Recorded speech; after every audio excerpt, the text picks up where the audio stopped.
What's up, Matt? Hey, Matt, I've been flying the Nemesis today, man, and yesterday. And it's super duper duper duper duper fun. Sweet. I did not get a chance to fly mine today again. Oh, we have some guests arriving. Already? Hello. Hey, how's it going? Good. How are you guys? We are doing good. Doing well. We heard you guys have kind of become enamored with one of Gank's creations, so I wanted to have you guys on. How you doing? For those that don't know, I think it's just cool that y'all fly together. I mean, just that alone is freaking super awesome. Yeah, dude, honestly, couples that fly together, that's a way to stay together right there. Yeah. What's up, Quadrophenia? How you doing? We just went live, so people are just starting to show up. So for those who don't know, this is KimFusedFPV and her hubby Gardorotor. How you doing, John and Kim? We're doing Pretty good. dang good. Excellent. So John, you just built something and had some fun today, didn't you? Oh, I did. First of all, how's the audio doing and all that? We're doing pretty good. We can hear you pretty well. Okay, Yep. good. All right. My headphones things. So the building. What would you like to know? Gank, this is where you go. What setup do you have on it right now? Like, what's your motor setup? Yeah, that was going to be my first question is how'd you guys build them? All right, so I got a little light here we can shine on it. It's the iFlight Blue guys out of. Oh, nice. Here, I'll do that. That's So the 1404. Did you go 4600 kV? Yes, because I figured 3S. 3S. All right. Yeah. And now, you could actually go to 4S on that one too, depending on what stack you want to do. But yeah. What's up, Mr. Spat? How you doing? What's up, Spat? What's up, Quadrophenia? What's up, Geppetto's Lab? Everybody's here. All right. People are showing up. You guys, yeah. Go ahead. Oh, I was gonna say, did you guys so you used an all-move whoop board, right? Yep. For this, and then this looks like Kim's has a Beta FPV VTX in it. Oh, nice. And I used a Panda RC because I couldn't find this one anymore, believe it or not. Oh, pandas scare me, man. They're cheap. I've just had some experience because when they were on one of those big flash sale things, I bought like 4 or 5 because I was like, these are going to be great for my grows. Literally every single one within a few flights, the actual like UFL connector has come off the board. Oh, that's why they're so cheap, Dan. Is because you need 4 of them to have. Oh, I know. It just it gets so warm, it desolders the connector. So be aware of that and keep it on the lower setting because when you get up to the higher, like 400, yeah, not so good. Because I think it does it go 200 or 400? I forget which. It goes to 400 according. Yeah, I blew one of mine out at 200. Oh, bro. So it's what I ran on it all day. Yeah, and well, like, and some were good. One got me all the way down the road, but the other one on the same setting would get me like 200 feet, and then I'd be done. I'm like, okay. So I just found a lot of variability in their specific quality control, you know. But that was just my own, and I personally probably won't buy any more. But they're small. They handle well, especially on a 16x16 stack with good airflow. They might do well. I had mine shrink wrapped and strapped to the carbon, so they might not have done too well. Yeah, this is actually like a triangle shaped one that's well, there's no way you're gonna see it, but it's is that like the Diamond VTX? Like the Mobula style, or I don't know, I forget what they call them. Triangle. Happy Model Diamond VTX. Yeah, the Diamond VTX. Something like that. Yeah. It's got 3 mounting holes, kind of coincides with the whoop. Yeah, I have one on my 4-inch Matty Blunts racer that I just built, but I was really stupid because it has a DVR unit in it, and I forgot to run the camera directly to the video in on the VTX. like it should have been, and I still get perfect video reception, but the DVR doesn't get anything. So I was like, man. So waste of an SD card. I used a similar setup to yours, right? I've got a JHE MCU all-in-one, and then but above that I went with a Unify Nano Pro 32 with the Whoop VTX mount, where the Nano Pro 32 fits in that little 2-pin stand. To me, it could use to be another 0.5 mil thicker, and then I would just put my Unify Nano back here. I don't know if you can see back behind like the standoff flight controller area. Yeah, here. Let me try to move my strap out of the way. Oh, sorry. Hold on. You're still small. Oh yeah, Dan made me small. I made it. There we go. So you can kind of see. Maybe you can see better from the other side. But there's a little diamond or a little whoop board mount there that kind of goes across just the two mounts on one mount on each side. Sure, gotcha. And then the Nano Pro 32 fits right in there. Yeah, and this one will go up to 400 milliwatts as well. Mm-hmm. And you can mount if you're a Crossfire user, you can mount your Unify Nano receiver on there as well. Yeah, nope. Express LRS here. I just think it's a little flimsy. I didn't put my nano receiver on there because I thought it felt a little flimsy, and I didn't want any extra weight on it. Like in a crash, I was afraid like the little bars that kind of hold it would fall off. Oh yeah, because it's just strapped across, kind of, right? Yeah. Oh, yeah. This one got Express LRS on it. Nice. How do you like that? Works good. I can't complain. It's just a little like it's in release candidate still, so you end up with like some connection issues. We got a power cycle once in a while. You know, like if you go to approach it, say you switched quads, because it's not done by binding, it's done by a phrase. So sometimes you run into a thing where it's like, nah, all right, I'm not going to talk to this one, so you got to power cycle it. No big deal. Yeah. I don't know, but can't complain otherwise. And I just switched some of hers over to it too, but not this. This one's D8 still. So D8. Oh man, I can't. I've tried so many different D8 receivers, and none of them they're just not up to par sometimes. Yeah, this one will make it across our field out back. Oh, nice. That's actually pretty decent. It's an Emax one. That one, I don't know if you've probably seen that all over the place. Yeah, actually, they're not bad. I've played with a few that work. I had a bad string of like the full send FPV ones and the like the no name RC crappy knockoff ones. I've drifted away from those now. The ones that come with binding flies, like that sort of thing, right? Yeah, those. And it's just like, I can't do it anymore. So I buy the XM, like if you're going FR Sky, the XM Plus is a good option, but for whoops, I would get the XM Micro, which is, it doesn't have the 2 antennas, it just has the 1, but it's super tiny. Like, that's not the silly D8 one, is it? No, it's D16. Okay. And it's actually pretty good. Like I've got one on one of my rigs that I can literally make it like down my block and have no issues.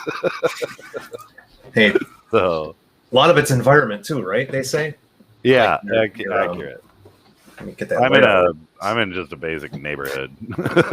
Yeah, we're out in the middle of nowhere, kind of. So, but there's Wi-Fi everywhere. 5.8. Oh yeah. Oh man, my daughter is almost 5, and she's got like a bed, like a monitor camera, like one of those video monitor cameras, and I was having so many issues cutting around one corner of my house with video for the longest time until I realized that camera transmits constantly on 5.8.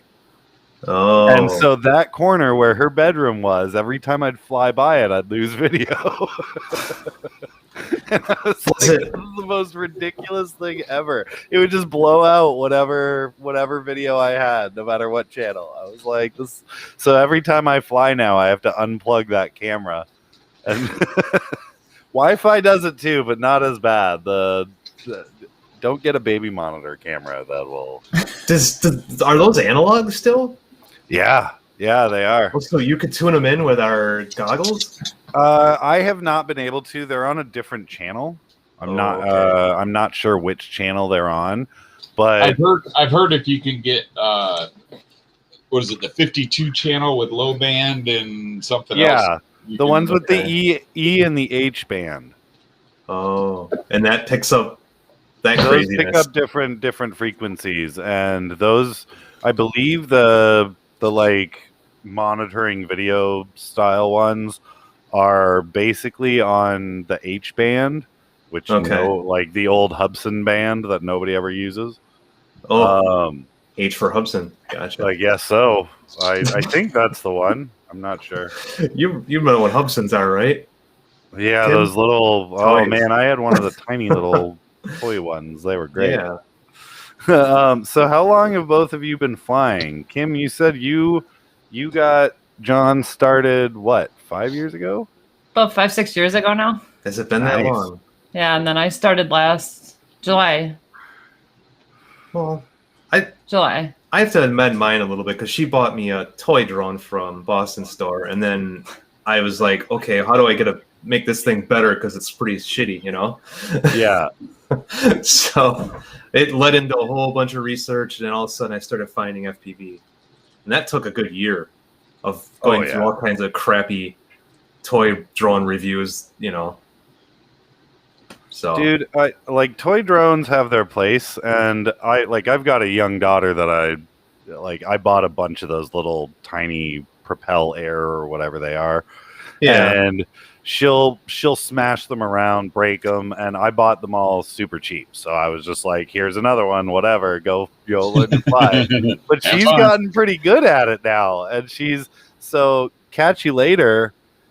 She sent Angelica a little pink brushed whoop, and I was like, oh my god, she's gonna freaking love it.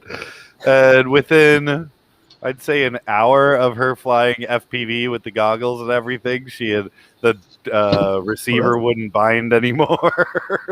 Still though. Yeah, she bashed that hard. It was great. And then funny enough, in return, shortly after she sent that, Kat picked the winning name for the Pixie racers. Yeah. If you want a pink Pixie. Oh, funny. Almost the same as this one. The new Gank 3-inch racer, Kat named. So she's awesome. She's been on our show before, and we've always supported her and Jake's channel. They're great. They got a show too. I know that. Yeah, they do. And every couple of Wednesdays. Yeah, they do a lot of really awesome interviews too. Yeah, bye. So they talk to a lot of like really high up folks in there. They're just great people all around. I love Jake. I was trolling his live video today, or Royal Mackenzie's live. So they're good folks. Jake's been on here, and we had Michael Rollins crash it. And Michael Rollins, oh. Yeah, oh, and yeah. then Nerd was on, and then Michael Rollins came in and crashed, and then Nerd was on at one and crashed, and then we had so I actually went over and visited Michael about a month ago, and he gave me I was on one of his live streams because he gave me a tour of the shed, and me and my daughter were there. I gave him a little whoop. It was awesome. Michael's a great guy.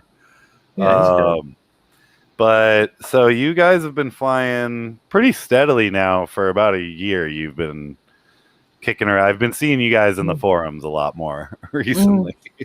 Yeah, it's an addicting thing. I mean, I lost count of how many builds I have, working builds too. It's a lot. It's a lot of keeping up on stuff, you know. But that's an achievement, though.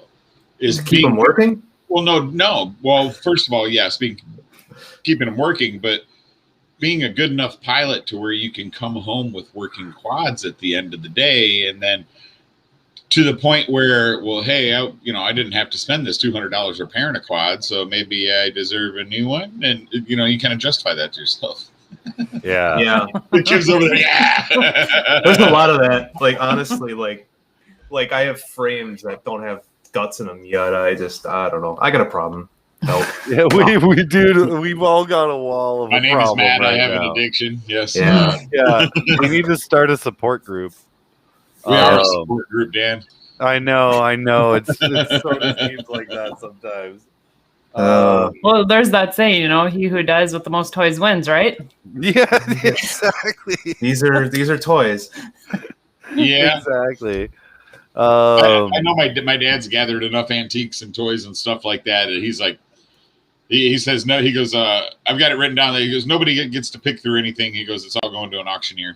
Yeah, exactly. I was like, what? He's got 4 of the old drum Edison record players. I think he's got like one that's serial number like 30 or something like that. So, and it works. I was like, don't get rid of it all. It's but anyway, probably going to command a lot of money in an auction. That kind of stuff. he's got 3 working ones. Like I said, the one that's in the 30s is kind of the one that's actually the one that we used to play at Christmas time.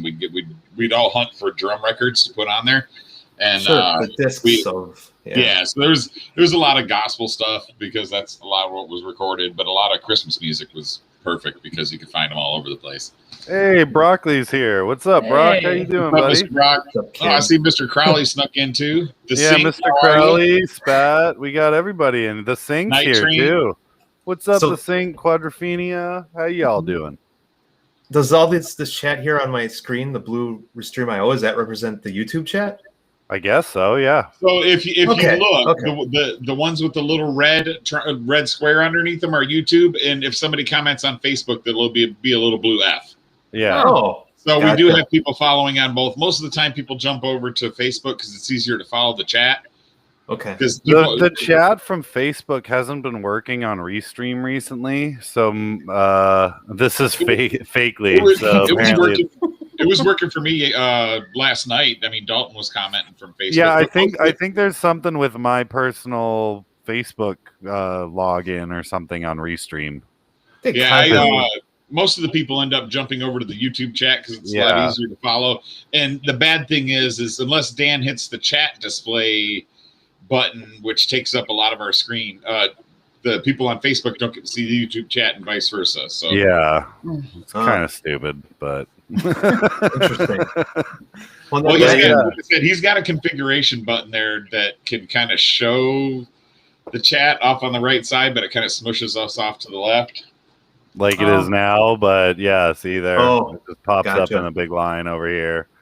Yeah. It's kind of annoying. And then when I take that away, a lot of the chats actually disappear from this side, and it's like, what the hell? Well, and then freaking Facebook will change the way they do things, or and then it screws all this third-party stuff up. So it's like you're chasing your tail, literally. Yeah, I actually had a decent stream last night, which was surprising for a Saturday night. Dude, we went till what, 4 a.m? About 3:30ish. Yeah, it was. But I started at like 9:30, and I was expecting to do like a quick repair, just swapping an ESC out. And then I swapped the ESC, and I got it in, and I only got ESC tones, and I'm like, crap. And I looked at the flight controller, and there's no lights, and I'm like, okay. So I plug in the USB, and there's still no lights, and I'm like, all right, well, I guess the broken cable on the ESC took out the flight controller too. So I went and did the flight controller and got that all put together. And then the freaking Unify Nano was broken, so I had to replace the Unify. I mean, pretty much the only thing that I didn't replace was the VTX. So that was, and then my next one I had to. I was troubleshooting the VTX, and it was driving me nuts because it was it's a Unify Nano Pro 32 that's brand new, and it's on one of those 20x20 mount boards. And then I've got my my Unify Nano RX on top, and Dan's just like, just replace the thing, and I'm like, I don't want to have to. It's like $60 down the toilet because you can't because I soldered 8 pins on that RX. You can't suck all the solder out, so you can't pry them loose from the pins. So it's just I'm like, okay, well, those are a blessing and a curse. Those yeah. things. They're great if they work when you first took them up. They really hurt if you have to redo anything on them. Yeah, so FedTech has that whole thing going on too, and yeah, try to take a FreeSky R9 receiver off to do the Express LRS. Oh yeah, Same story. I am a little sad at FedTech. I won't say upset. I'm sad at FedTech right now. But you're mad at them. You can say mad. It's okay. I mean, no, I'm sad at them. I can't say I'm mad at them because I mean, I'm bitching like stupidly. My quad fell 50 feet out of the air, and there's not a scratch on the quad, but my front two motors are dead. So, and they're $18 a motor. So I'm sad at FedTech right now. What do you think failed? Well, no, it was me trying to use some batteries that have been charged for about 5 months, and I had just topped off the charge, and when I went to hit the gas, because the Skya is a hex. Okay. So this is a little 3-inch hex that I make, or it's a prototype right now, but yeah, when I gunned it to go upside down, my battery dropped below 8 volts, and the flight controller went, no, and it dropped 50 or so feet down on the ground. And I went to the quad and I picked it up, and it actually landed right side up. And I went and picked it up, and I'm going, just like one of the blades on the prop was like bent down like this, and I was like, damn, that's a tough frame. I could really go to 3 millimeters on the bottom plate. And then I got it, plugged it back in, and the front two motors are going. So, ESC, right? Yeah. Well, I thought it was ESC, and I kind of wish it was, because I have 2 spares right here, and I could have had it flying this weekend. But I plugged a new motor. I have a brand new motor, and I plugged the new motor into the soldered it to the 3 pins there, and it worked fine. And then I switched to the other side, and I soldered to the 3 pins for motor 2, and it worked there. And I'm like, motors. Oh, right, motors, sure. Okay. So, but yeah, dead motors. But I did troubleshoot it. I was, like I said, I'm a little bit sad at FedTech right now. Just because Double A says Skya. Yeah, Double A's got his Sky. He sent me a message saying he received it. He's getting ready to build it. Nice. So I was ripping mine around with the boys yesterday, and I can't remember what color he got. I think he got blue. I think he got blue. I don't know. Like, as far as the TPU goes, like blue. Or are we talking like? Yes, for the TPU. It's funny. I asked for the green, but I like the blue better. Did I send you the blue?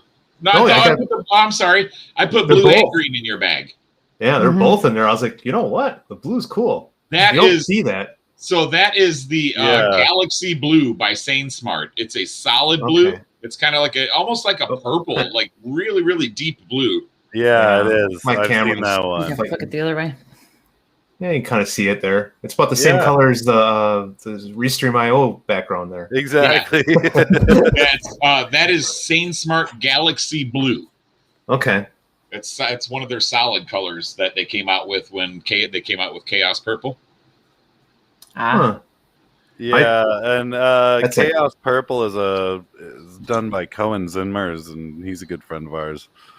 We support the Chaos Purple. Chaos. I have a few Chaos Purple drones.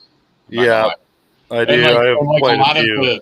A lot of the ones that I built for pictures for the website, like this one, have the Chaos Purple, and it prints super, super nice. I don't know if y'all can see that, but it's really here. For drone-ons, Gank, I printed the purple and blue, or purple and green.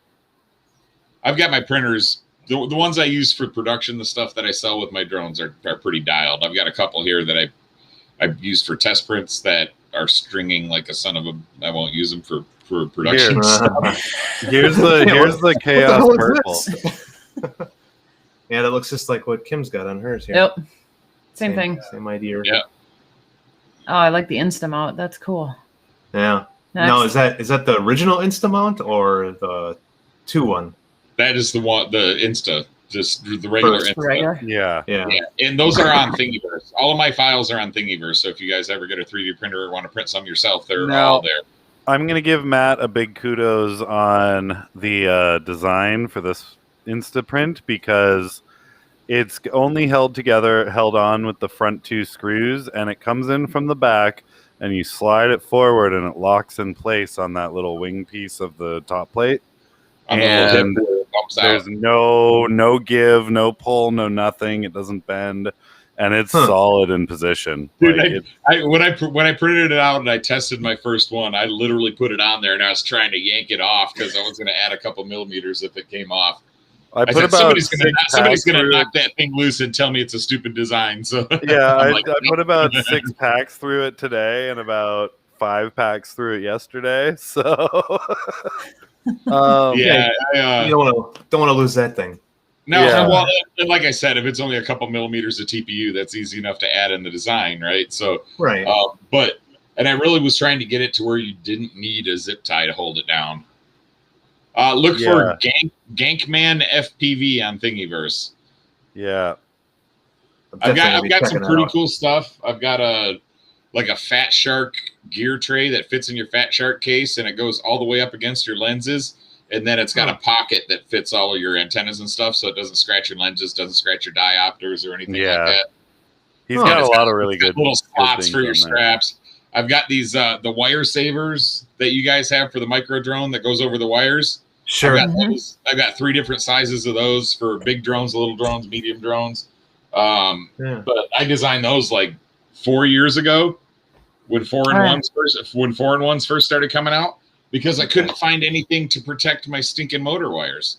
Like you could shrink wrap them, you could do anything, but those props, when they're spinning at freaking 50,000 kV and you hit a gate and it knocks your props into the wires, you're eating through wires, and that there's you're just gonna chop them. No way around it.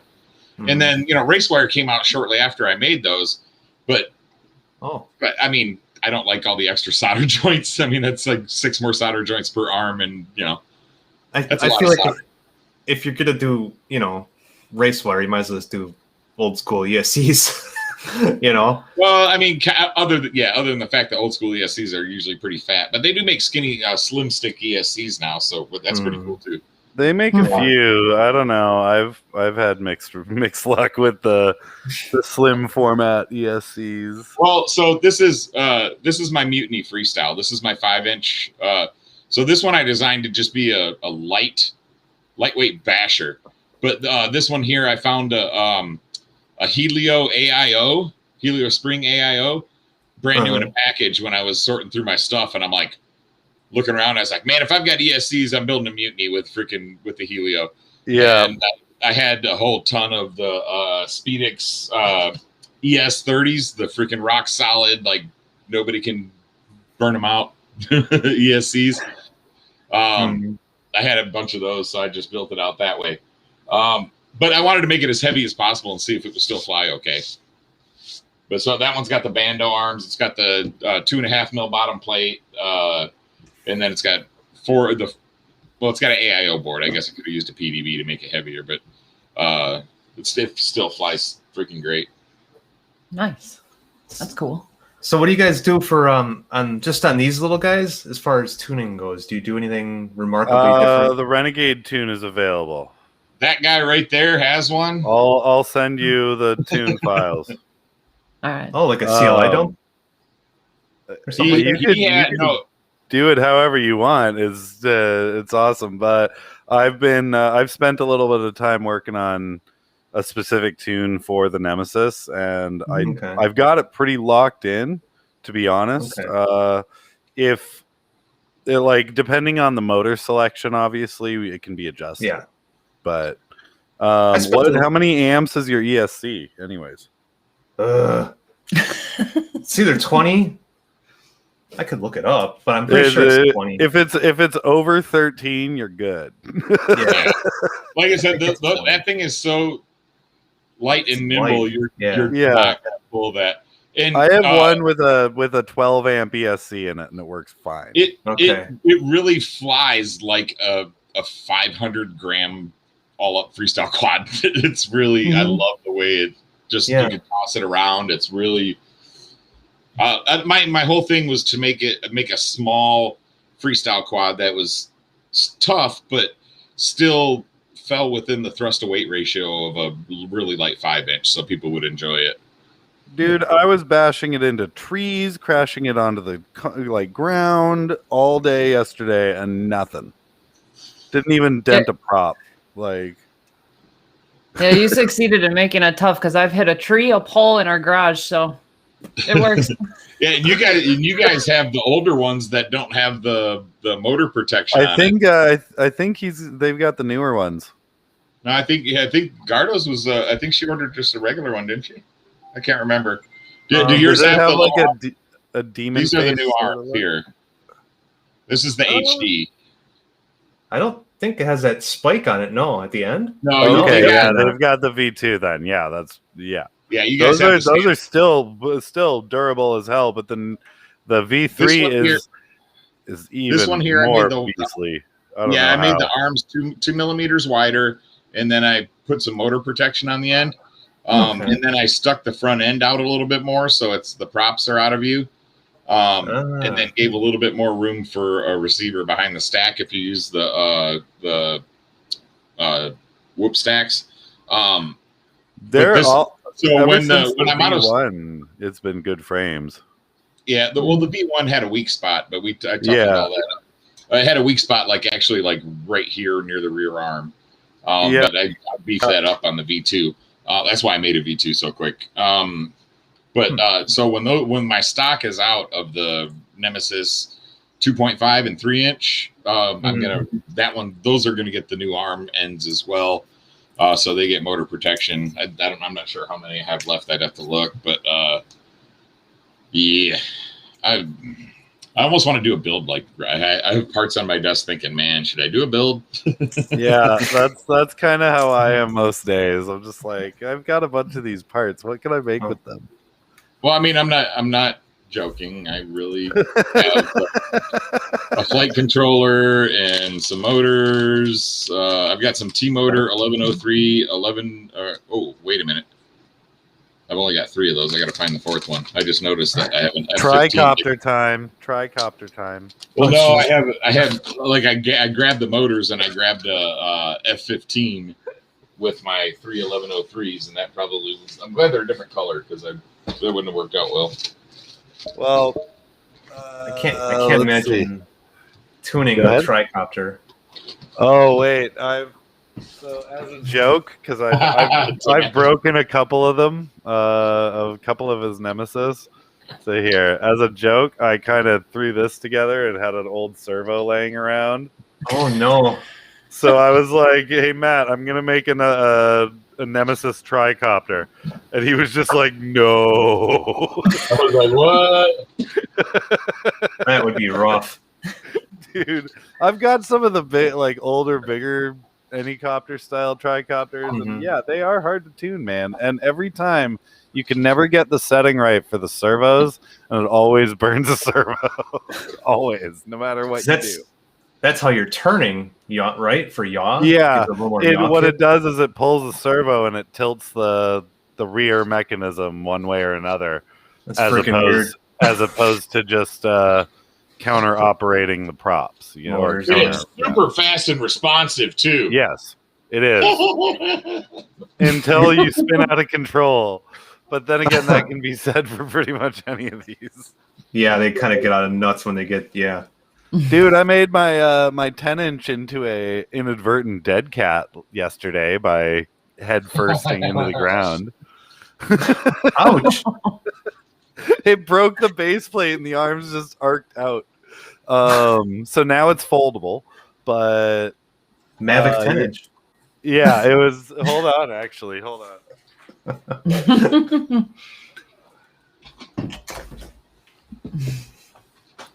No other damage. Oh my god. So it literally, the arms literally canted outwards when I crashed. And there's no other damage on it at all. How did the session fare? Well, the session wasn't in there, thank God. Okay. There was no camera in there. I just had a dummy camera in there for weight, and it ripped Gotcha. through the strap, but the dummy camera I never found, so it's gone. Oh, Well, thank goodness for not having the session on there. That's Yeah, those are, I think those when are it gold. because it hit straight down forward like that. Didn't Mm. break a prop either, which was magical because these things, you look at them wrong and they break. Mm. But I thought that was the most magical moment when I came over and everything was fine except for the base plate. But now it's foldable. looks like a turkey. Yeah, now this is the new FPV Mavic. Didn't you see it? Yeah. So yeah, don't, The arms are pre-broken. yeah. So I decided I wanted to go test exactly how far I could push this thing. Mm. And I decided I wanted to try and do an inverted yaw spin, and my flight controller said no. So like I got up, I did the yaw spin, and as I was trying to pull out of it, it just started the spiral of death, and I was like, "Yep, that happened." Like the FCU just was like, "Nope, sorry, nope, not happening." Like, I can't Man. move all this. Dang, I'm It's very like you may be ballsy, but we are not. We are shutting down now, and Hmm. so so you guys both have a Nemesis. Have Hmm. you raced each other yet? Nope, because he just No. got up and running. So Just got it today going. So tomorrow then. Yeah, there tomorrow, we go. yeah, all week's It's supposed to be beautiful. It was kind of cold here. It's Really? like 45 today. I was kind of Oh, wow. my fingers were like, I don't like this. It was Where are you 80 guys today. I don't know if located? you can tell. I got some sun. Oh yeah. Yeah, Where are you it's, guys located? We're in Wisconsin. Oh, okay. I know parts of Wisconsin pretty well. I don't. Whereabouts are you? Just outside of Milwaukee. Oh, okay. Yeah. I had a little. My parents had a little lake house or whatever up at, I guess, Silver Lake. It was like right in the smack dab middle of Wisconsin. Okay. Oh. Not We're on sure Lake- exactly where it was because I was really young when they had it, but it was a great little area. I like Wisconsin. I grew up in Minnesota, so Oh, okay. I grew up in Neighbors. Minneapolis, Nisswa, all over there. So miss Nice. it. I miss it. Going across the bridge to Hudson was always fun to get fireworks. Oh, yeah. Yeah, we like our fireworks here. Well, I mean, we don't really care, but everybody. But your loves them. neighbors love them. Oh God, yeah, yeah. And our dogs love them too. Yeah. Oh yeah. So as I said, I've got a young daughter, and I'm in Florida. So every holiday, every whatever, there's the drunken backyard barbecues where somebody almost blows their hand off. Oh, you know it. Every New Year's Eve. Keep in Yeah. mind it's freezing. Yep. It'll go until 3 a.m. too, until Mhm. somebody calls the cops. It's like, dude, enough. Yeah. But my daughter can't I know. stand Quit it. calling the cops, narc. Yeah. Jeez. She just opens up the door and starts bellowing out.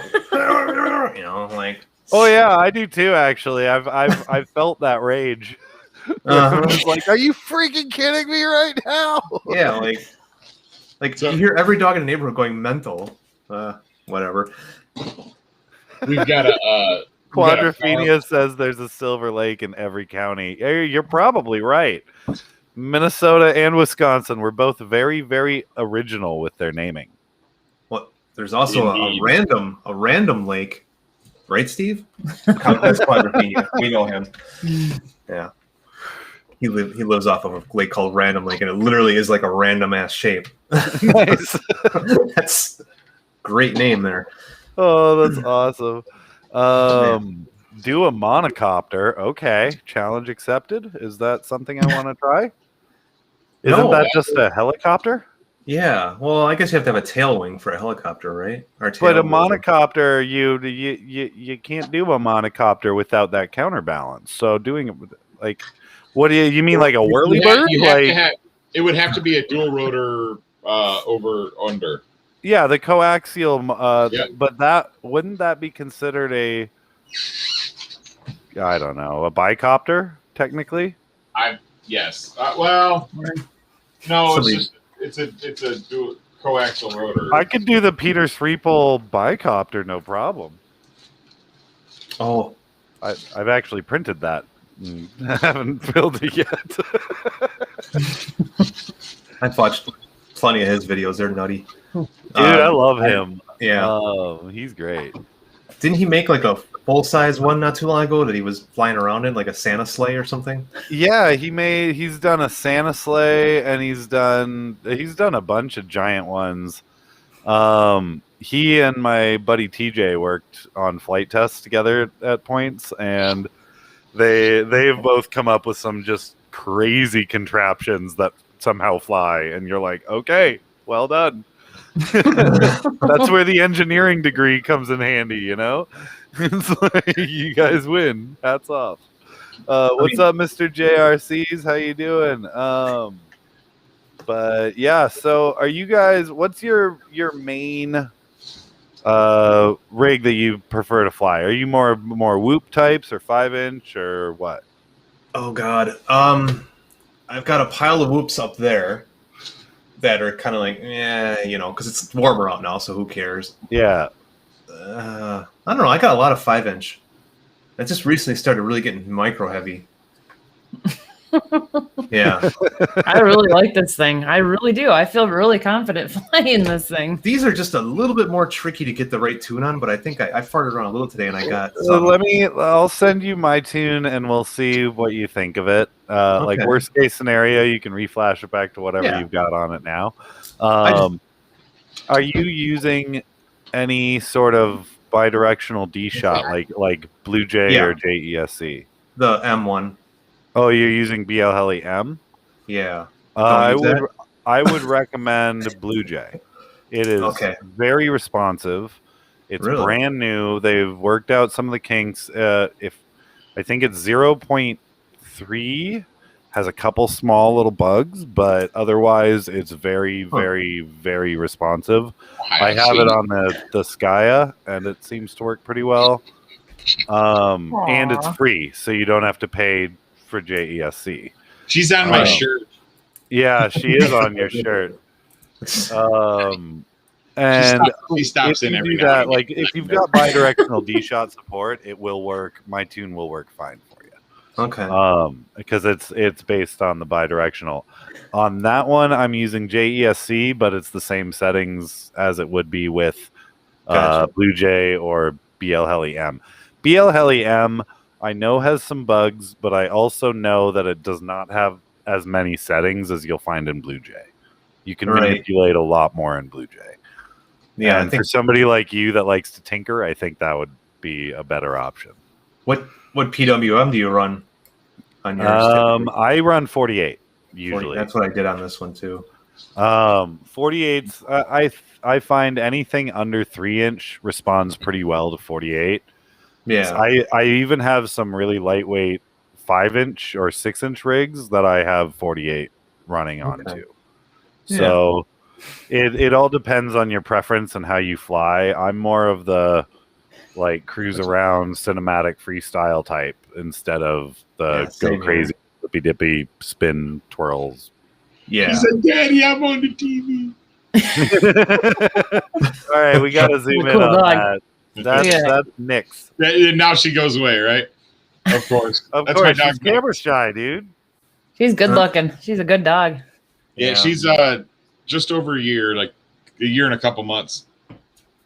Wow. Yeah, she's pretty good. She's very rambunctious, and she likes to eat pillows, Yeah, and Oh. TPU. including couch pillows, and me occasionally. But I'm glad we don't have that problem.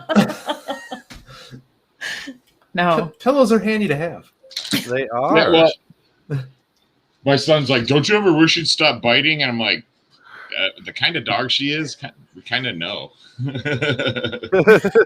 Yeah. I mean, she's gonna nibble, man. That's what she does. she's gonna chew on my fist right now. No, we're not playing. We'll play She's later. like, yes, we are. Well, I took her out to play fetch for about 30 minutes before we did the show, so she wouldn't be like this. Didn't help, huh? She's supposed to be tired and sleeping, but Is she a drone chaser or eater? Not really. She's like helicopters and airplanes because of the roar more. The high pitched stuff she doesn't really care too much about. And now she's like slobbering all over my hand. Stop. Yes. Good God. Game over. Yeah. It's like that scene in Ghostbusters when he's like all over that. Right. He slimed me. I got to. So Kim, I've been told that you are good friends with who I was flying with yesterday, Brian. Oh, Brian, He's yeah, been a good supporter of your guys for a little while. Yeah. He's a great dude. He's a great guy. He's a really nice guy. I've never met him, but yeah, and I only met him for the first time yesterday, actually, and he's just such a genuine dude, and he always tries to help people get back in the air, and I really respect him for that stuff. yeah, The way we good met guy. was really weird, but it worked out well for all of us. So, well, good. but yeah, so I was out flying with them, and I ripped that Nemesis up, like through into trees, into the ground. It literally bounced and did cartwheels, and then got up and hovered again. And I was like, "Awesome, sweet, all right." I love it when you have to go get it. I love it. Dude, I didn't even disarm. I was about to, and then I look suddenly it's hovering again, and I was like, "Oh, cool!" Like that diamond thumb thing, right? yeah, like I was like, "How did that happen?" So it's that Nemesis just every time. I have so many other rigs that I can fly regularly, but I always end up just grabbing this one and being like, "Woo, let's go rip it." Yeah. Yeah, no, everybody's always out to get the good footage. I don't even care. I just want to fly this thing. What's up, Michael Blades FPV? How you doing? Welcome to the stream. Mr. JRC, welcome to the stream. Yeah, we're chatting with KimFusedFPV and her hubby Gardorotor, and we're talking to Matt Gankman, the owner of GankMultirotors.com. And I don't own it; it owns me. And the designer of the Nemesis frame, among many others. But the designer of all my everything. Show what again? Which one? I don't know. Nemesis Micro. Yep, Colton's saying show it again. So I fixed my focus on my camera to do us, not the. Dude, my camera doesn't do focusing or anything. What's up, Corey? Man, how you doing? It's a Panasonic, so.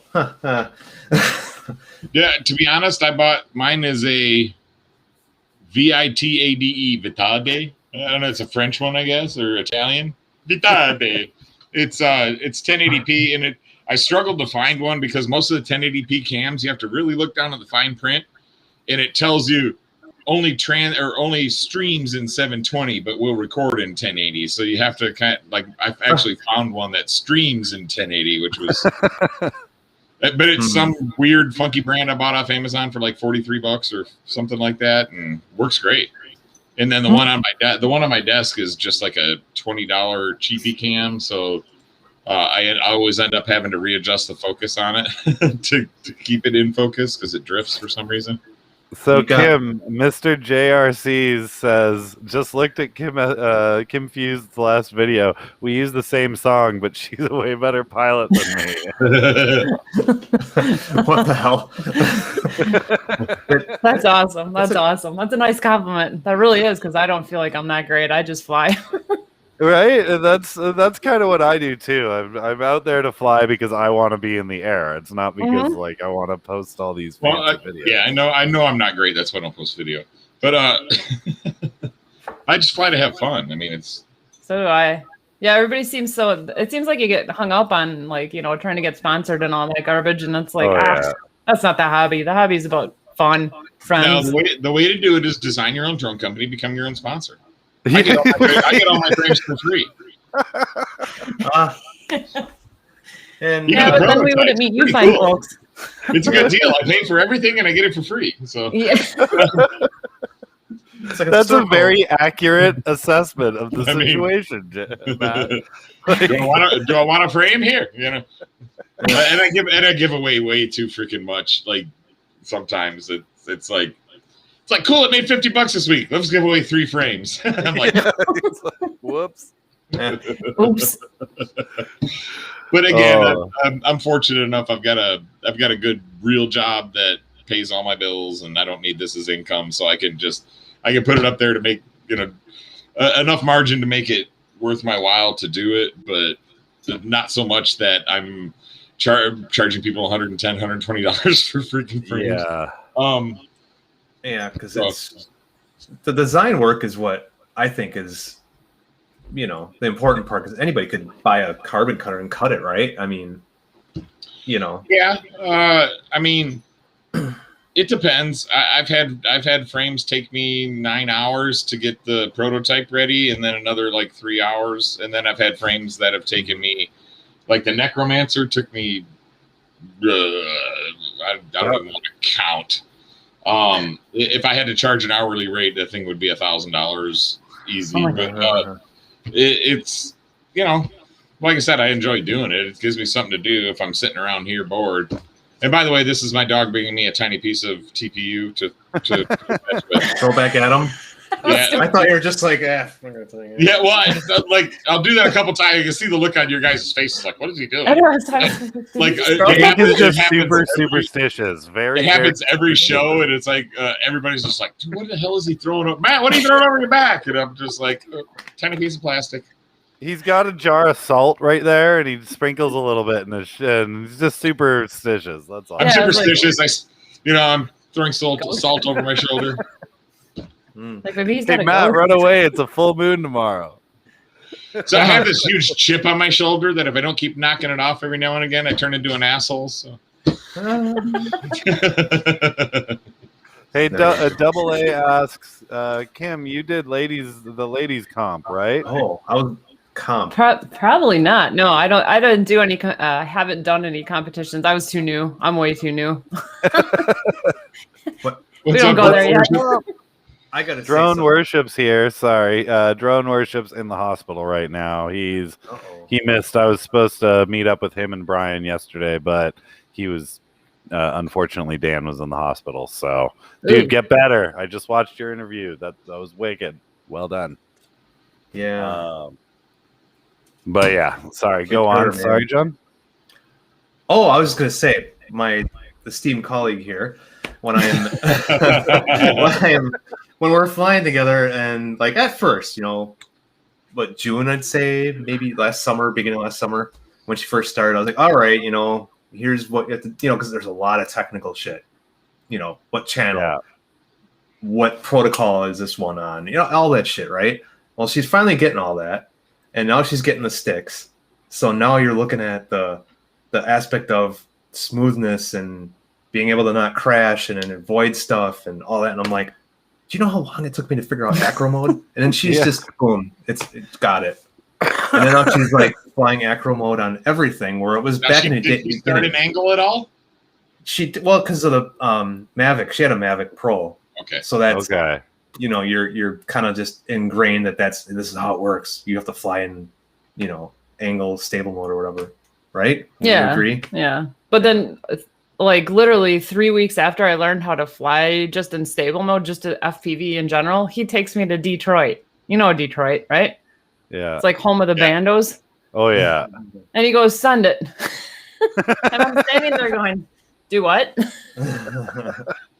But the guys in Detroit are super awesome, so they helped. Yeah. Oh, dang it. But that's wicked. Oh man, I would love for somebody just to be like, here's an epic spot to fly. Now go. This is the piece of plastic my dog keeps bringing me to throw. It's Your dog literally is too big for that. It's literally that. And she's not eating it? No, she's chewing it. But fortunately, TPU is safe for pets. They actually make indestructible dog toys out of GPU. But she's like sitting behind me, wagging her tail, waiting for me to throw it. That's awesome. And if I wait too long, she'll give me there. Start talking. The talkins. Yeah. Awesome. We got everybody. Drone Worship's here. He's saying hi to everybody. Welcome. Gotta love it. Hello. Man, get better soon, dude. Dan, I'm sad right now. I want to build a quad, and I have 3 Emax 1404 motors and 3 T-motor 1103 motors. I don't have enough to build a freaking quad. You do, yes, you do. You can do it. Just mix and match. I've got the Hawk Sky 1107s. I've already got enough quads. I don't know how to. I don't have time to fly them. I mean, like literally today, I didn't get to fly the Nemesis Micro at all.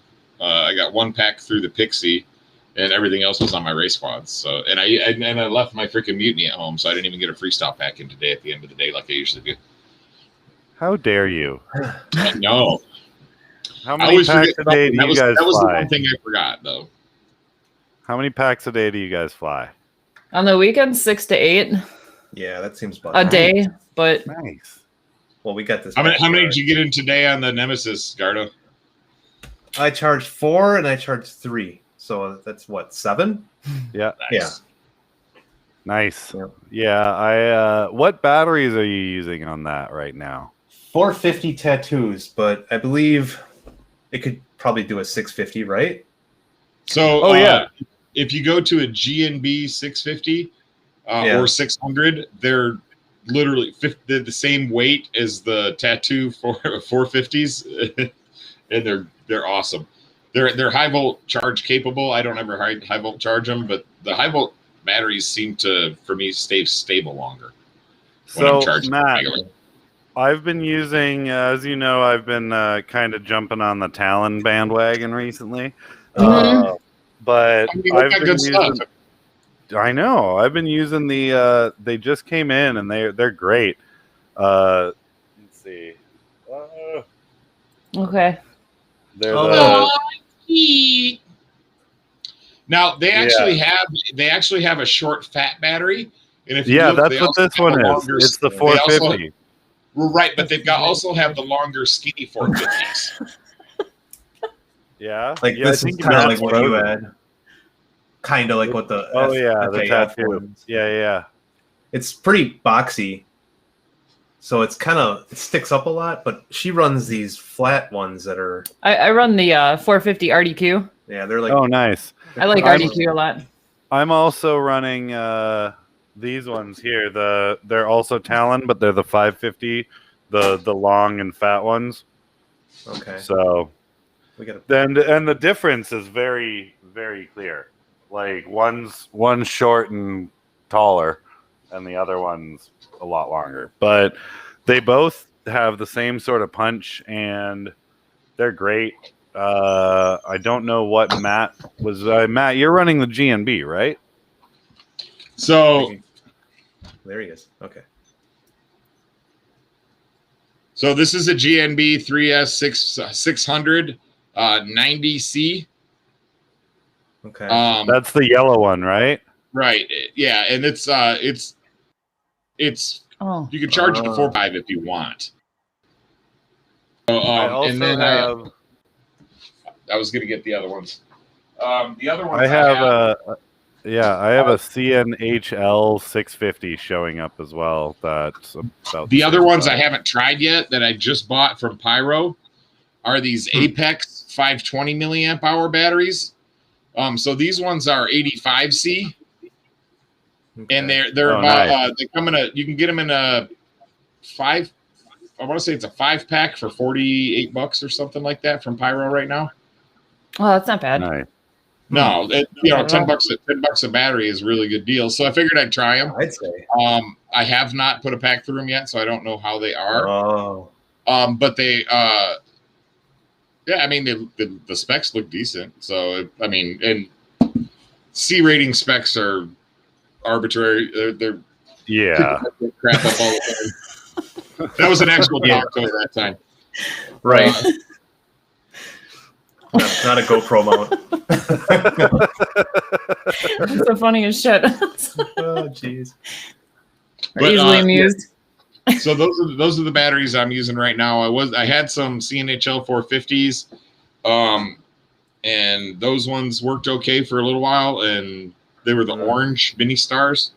Oh, and then but they were stick batteries, somewhat like these. Yeah.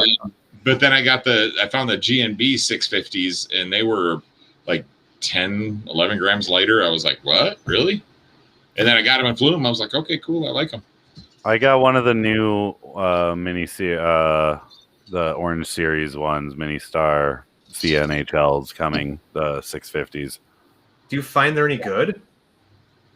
I like CNHL batteries, but I mainly use their 6S and their 4S for my larger rigs. Drop it. Is it good? In terms of micros, I haven't tried much of their stuff. In terms of micros, I tend to stick to GNB and Talon for my. So like the mini star one, like this. That's a 650, right? Or is that an 850? Okay, that's not. Oh, that's worse. Sorry. Wow. All right. Like, ah! No, I find vampire mode activated.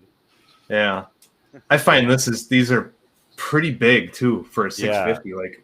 Like compare an Ovonic to that. Oh yeah. Oh, completely. Like, well, I actually weird.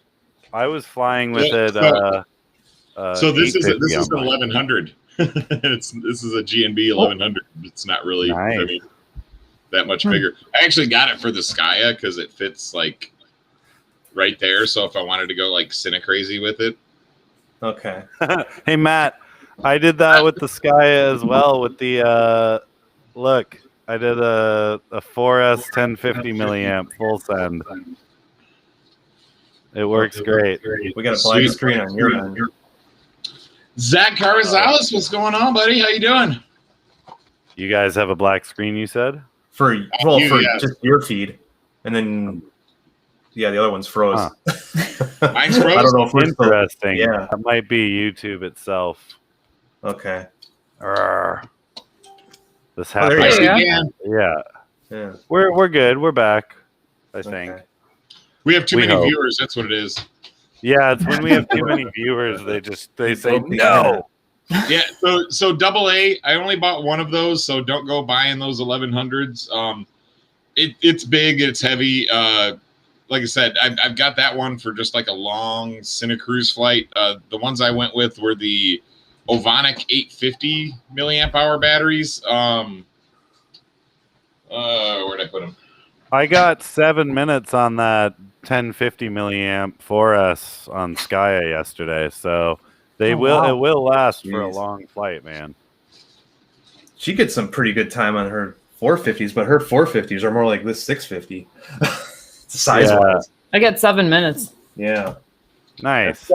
So these I got, I think it was a 2-pack for like $30 or 30 something, $35. But they're these are 850 milliamp hour Ovonics, and it's about the same size as that CNHL 650 that you have. Yeah, it looks like it. It's ADC. Huh. So I have 4 of these for the Skya. This is what I'm going to be running on the Skya. So ADC nice. 850 milliamp hour, and that should be light enough to let me toss it around, but still big enough to have enough C's and enough milliamp hours that I'm not going to suck it dry like right off. Yeah, So Zach just brought something up. Zach says Gank FPV doing well.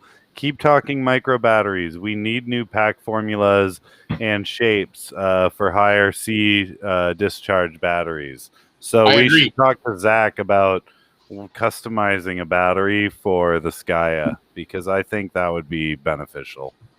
I think so too. Right now, the problem is that you're pretty much looking at the 2 sizes of packs that are very common, right? You get the flat pack like this or the skinny pack like this. Now the skinny pack like this is really good for as far as flying and being able to put it on a lot of different things. Like it really fits the bottom plate of my of my Pixie really well. So I love these for flying. But I mean, you literally have like plus or minus a couple millimeters, plus or minus a couple millimeters.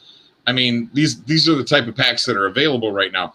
These ones here, they're really hard to get in a high discharge because of the shape of the pack, because everything's got to flow down the neck. You've only got so much surface area for that power to flow to discharge. Where these ones seem to discharge a little bit better, but again, I mean, if you can mount them sideways on the drone like this, right? Because they're pretty similar side.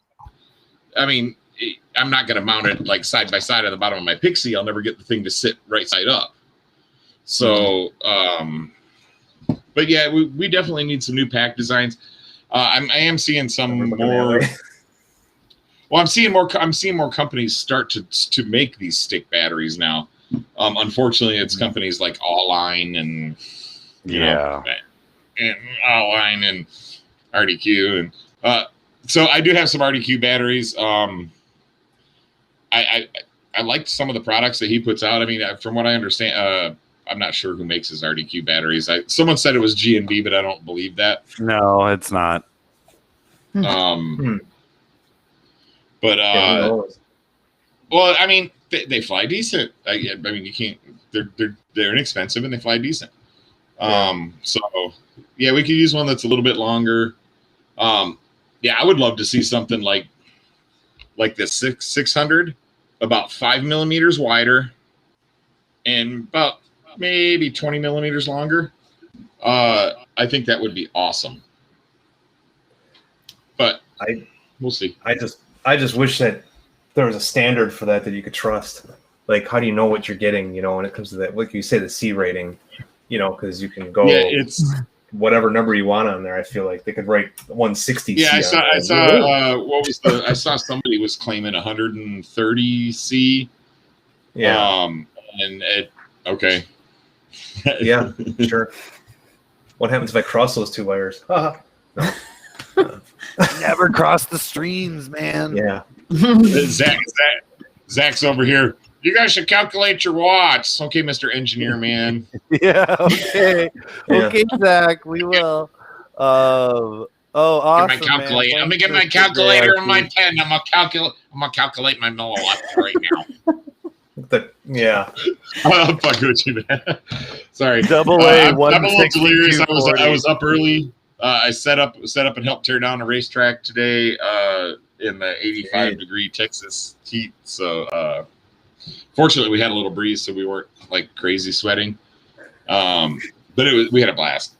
Yeah, how did your racing go today, by the way? It went really well.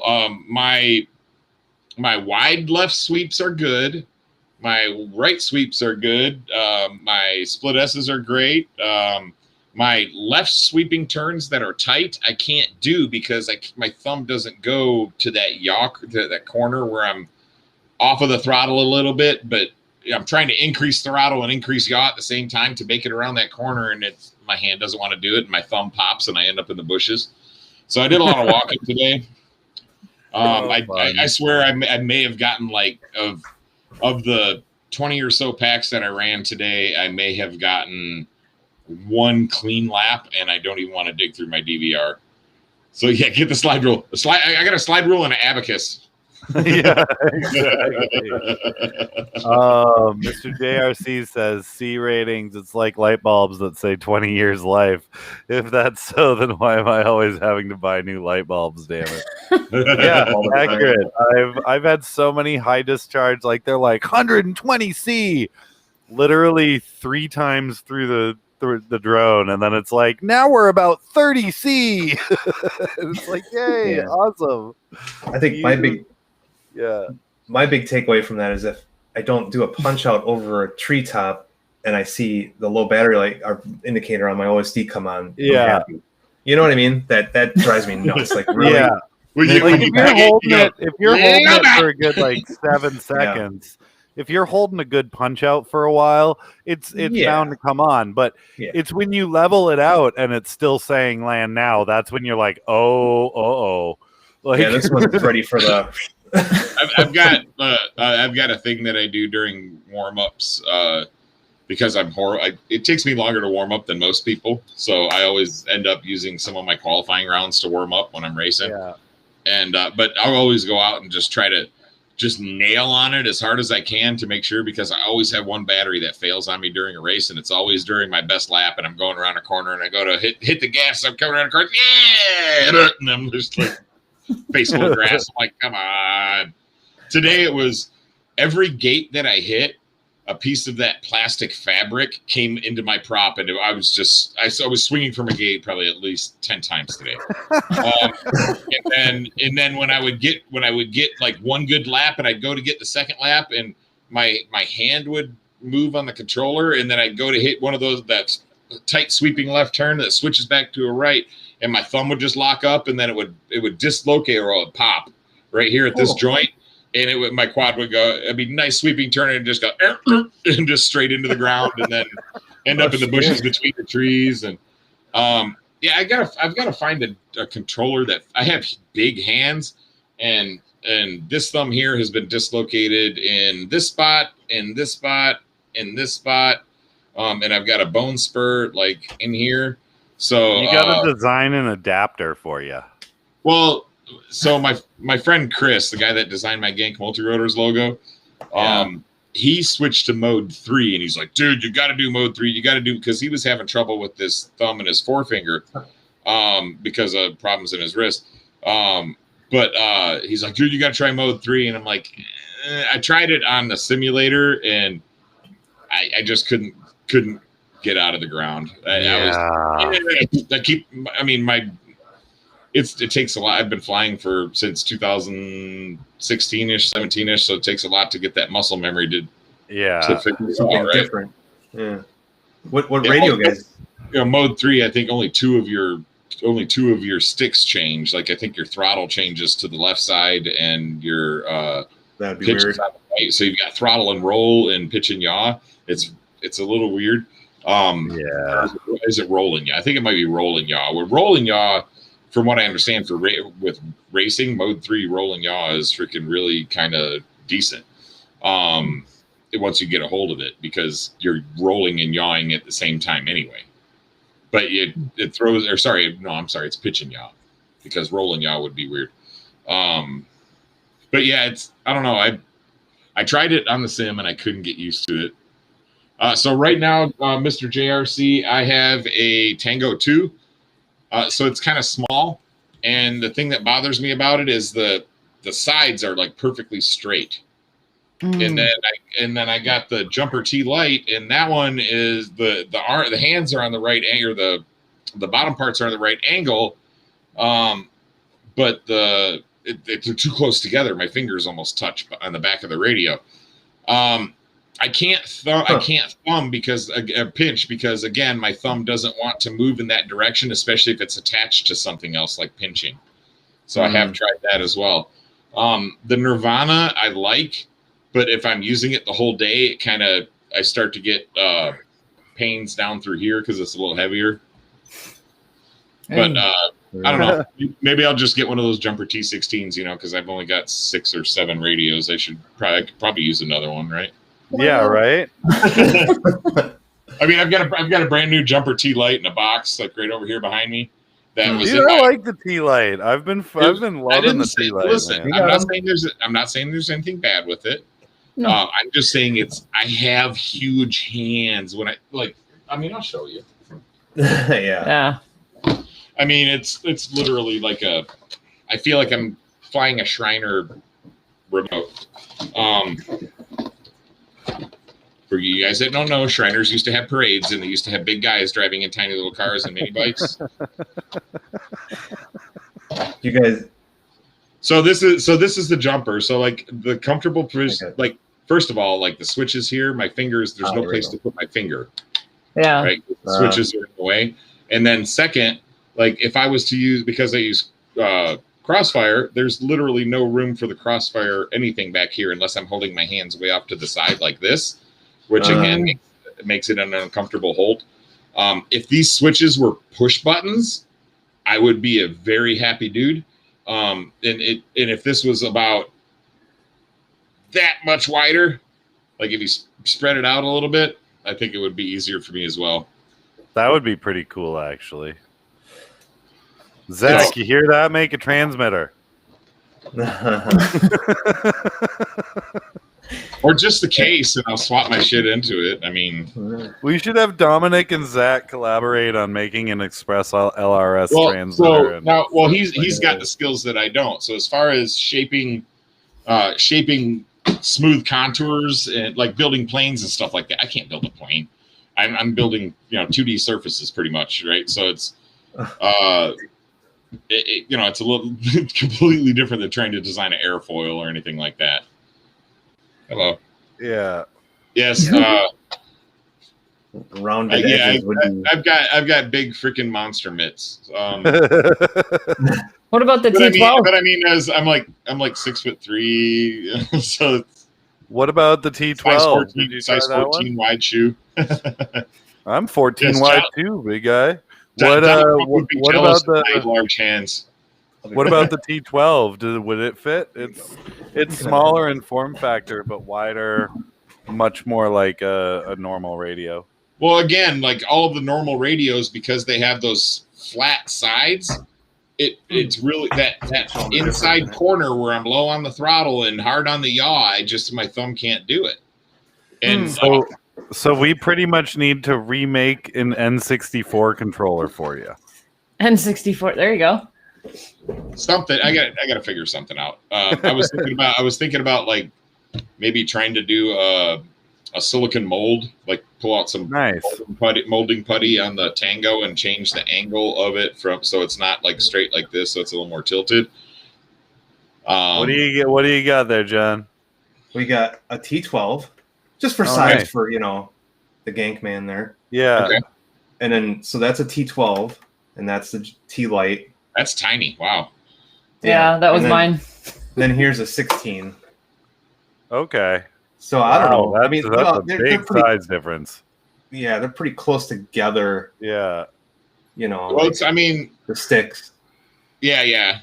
Well, it's the distance from the edge to the edge of the stick that I have trouble with, because like when I have to pull my hand back this way, I have to shift my hand to get to that far bottom corner of the stick. So if I'm coming down from an elevation, like on a carousel gate, I really have to be down on the throttle as I'm still yawing hard, and it just really gets into my thumb where it's locked. And when I need to come out of it, it hits across that lock and it bumps and it throws me off. Yeah. Did John? I saw you. Did you do the Crossfire mod for the T Lite there? Oh, I guess this is an R9M with R9. Okay. Yeah. And I'm gonna get you in touch with my friend Frank Gordon, who's Geppetto on here, Geppetto's Lab. Okay. He's I gave him an R9 module, like old red one, ACCST, and gotcha. I want him to flash Express LRS on it, but I have not done that myself. So you might be the one to talk to on that. I've done it on plenty of them. This one's nice. like this style here, right? Yeah, that older one. Yeah. Yeah.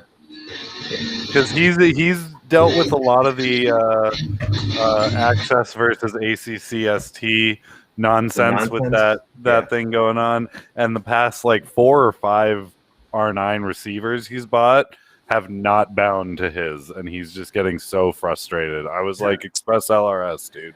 Yeah, be done. So yeah, there we go. Dan, you're Are we jumping around again? Is that what's happening? Or I keep hearing my yours is there. We go. I think it's back now a little bit, but it's okay now. You show Michael.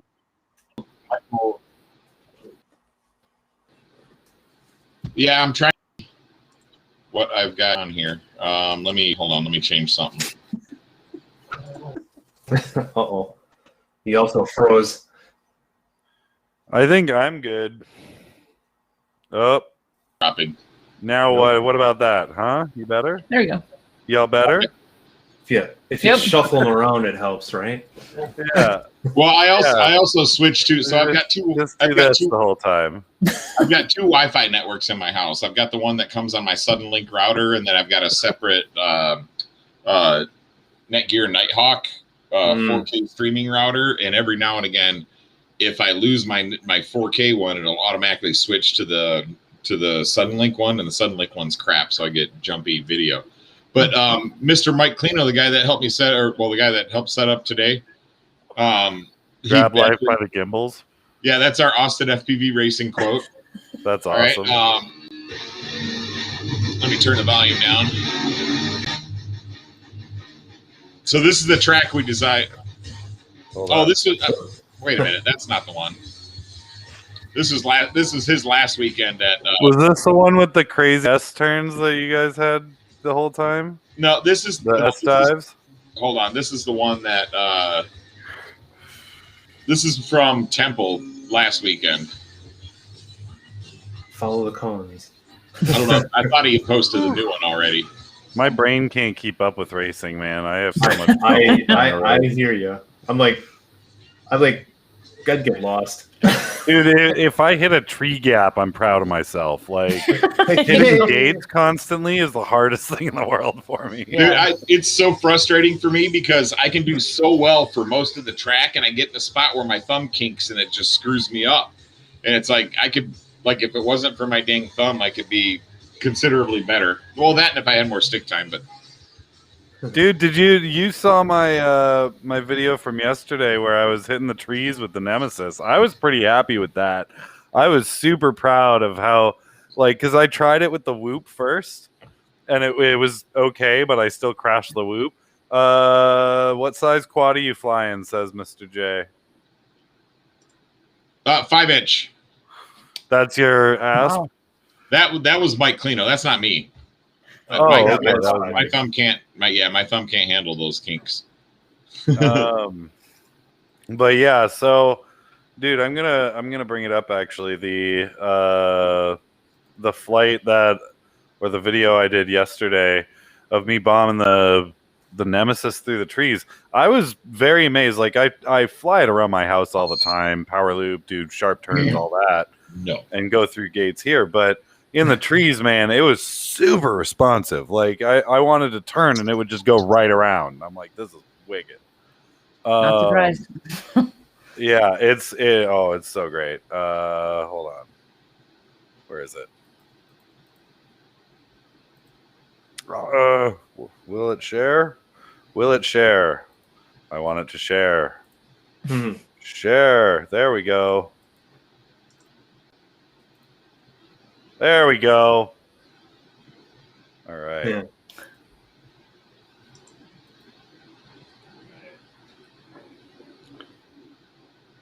So this was just, there's Brian. Oh yeah, knew some. Is that the guy from Rotor Riot, by the way? Yeah. Yep. I thought so.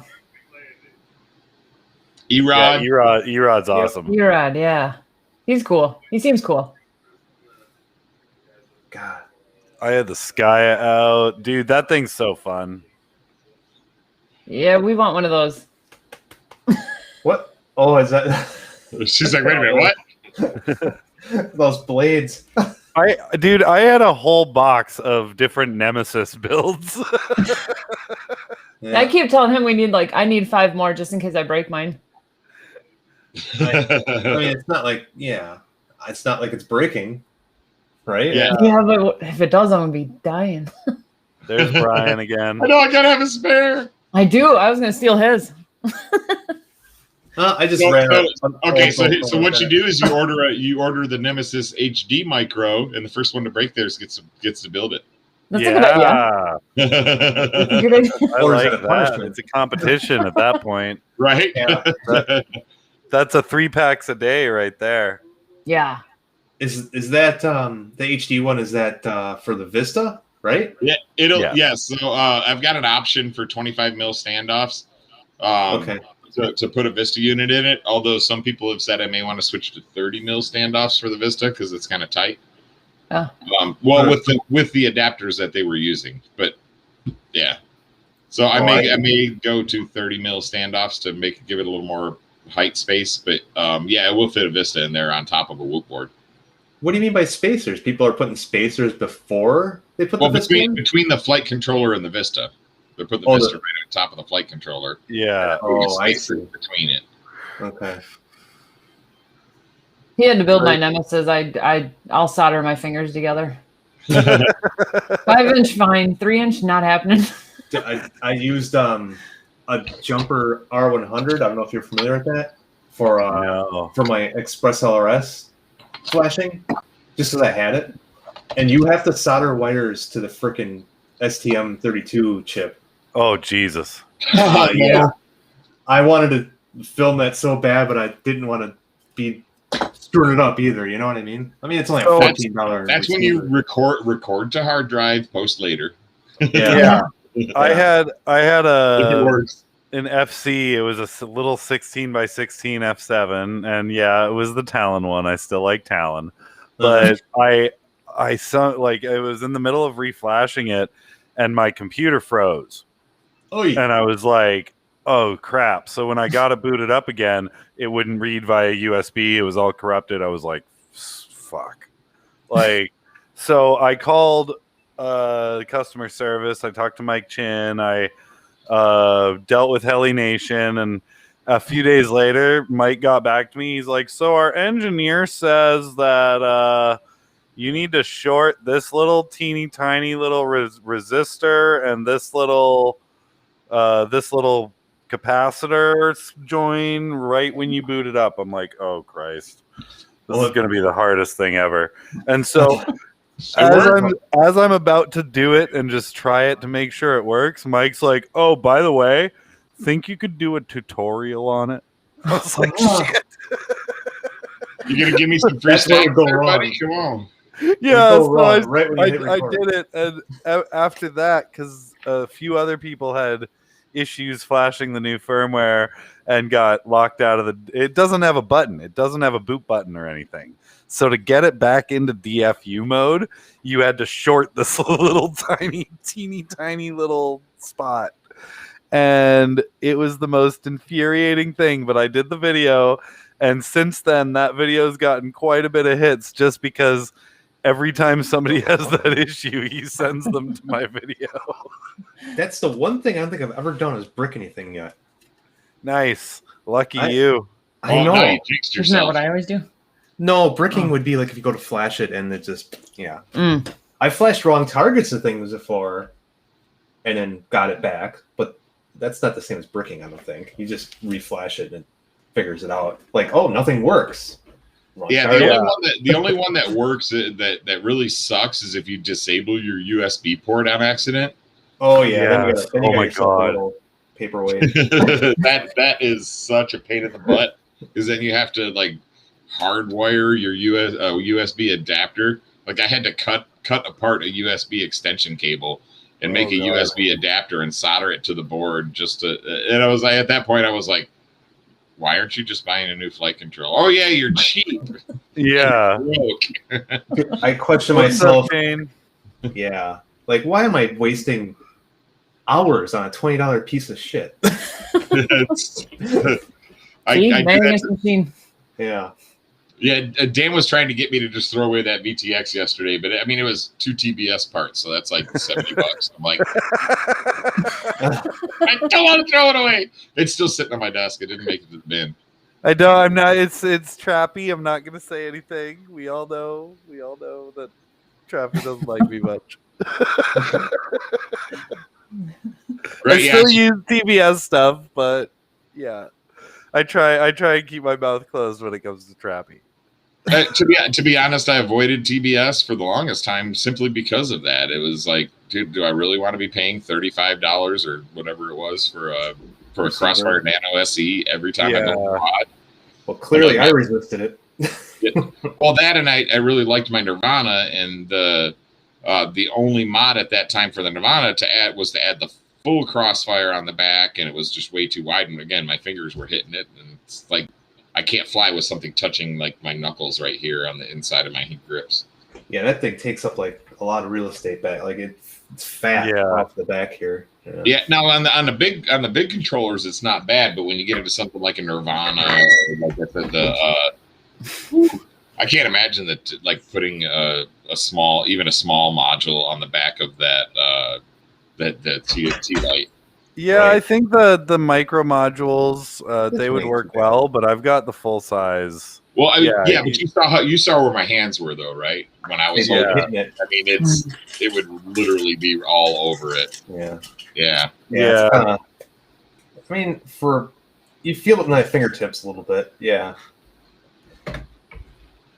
Yeah, I haven't put a module on mine yet because I've Well, got. there goes Dan bouncing off to the ground. Yeah, I was gonna say Yeah. that's where he bounces off the. Oh, dude, I'll rewind that. That's a good spot. He tried to do like an inverted yaw spin, I think it was. Yeah.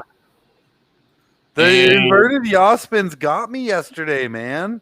I don't know what it was. Every time, like each Well, it rig. looks that like I the did wind an was invert- blowing though. Oh, it was windy as heck.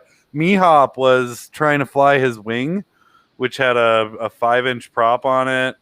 There we go. Bounce, and I'm hovering. Oh, cool. Like And the prop's only slightly bent. no, it didn't bend at all. There wasn't even a dent. I've Nice. been ripping on the same props all day. So Same here. I had mine in a willow tree too. It's so light. I think it just bounces. Oh, did you? Oh, yeah. You didn't Yeah. tell me that. Yeah, it was in the willow tree all back. And Hey, It's all Quadrifina, about- Quadrifina says there's a target for when you accidentally delete MSP. really, Yeah, but I would assume how that's do you- only on a how do few you boards. get it? How do you get it to the FC if you don't have a USB? Yep. You have Yeah. to solder on a USB adapter again, and then you just flash the original target back in it, and it should work fine because it should come up with it enabled. So yeah, like I said, it's don't disable it. Michael Blades FPV says he pre-ordered a Tango 2 Pro from Pyro, and they should be shipping out soon. Nice. Did you get the V3 motherboard on it, or the V3 chipboard? If you pre-ordered it, it will be. Everything coming out now has the V3s. Okay. I would assume. They're literally on back order from the manufacturer, so everything that's coming out is coming with the new stuff in it. Yeah, I would assume that's Surge would do that. And only do the V3 anyways, because there were a lot of problems with the V2. I heard. That one could I not. don't even know what version I have. I don't care. I'm not trying to run 1,000 milliwatts on it. All I want is a reliable link that's going to work. 500 yards. Marcel says, "You guys, okay? You two will very much enjoy this." Marcel says, "I want a transmitter that comes in 2 parts, like the nunchucks on the VR Oculus." There you go. So that's another topic we can talk about. 'Cause I have one, and both of you have one now. Yeah. Yeah, those are fun. Are you guys? What are you guys playing on there so far? Well, actually just- nothing yet, but this guy here was bando searching the other day. Like, oh, got one. I come in and Nice. I'm like, "What are you doing?" Bando searching. I'm like, "Bando searchers." Like Street View is a whole nother world in that. Yeah. Yeah, 'cause I've been playing Population 1 a lot, and it's super fun. Have you been hooking it to the computer then doing the cable thing? No, I just download play it. via Oculus, and it's just fine. Really? Okay. Yeah. I don't know if you're pumping a little more horsepower through the. No, Yeah. I have yet to try that. A lot of people do, but I haven't found any issues with lag, and I have pretty crappy Wi-Fi, to be honest. So Oh, it's I like periodically, as with any app, it'll glitch out and send you back to the start screen sometimes. But that's with any app that's on there. Yeah.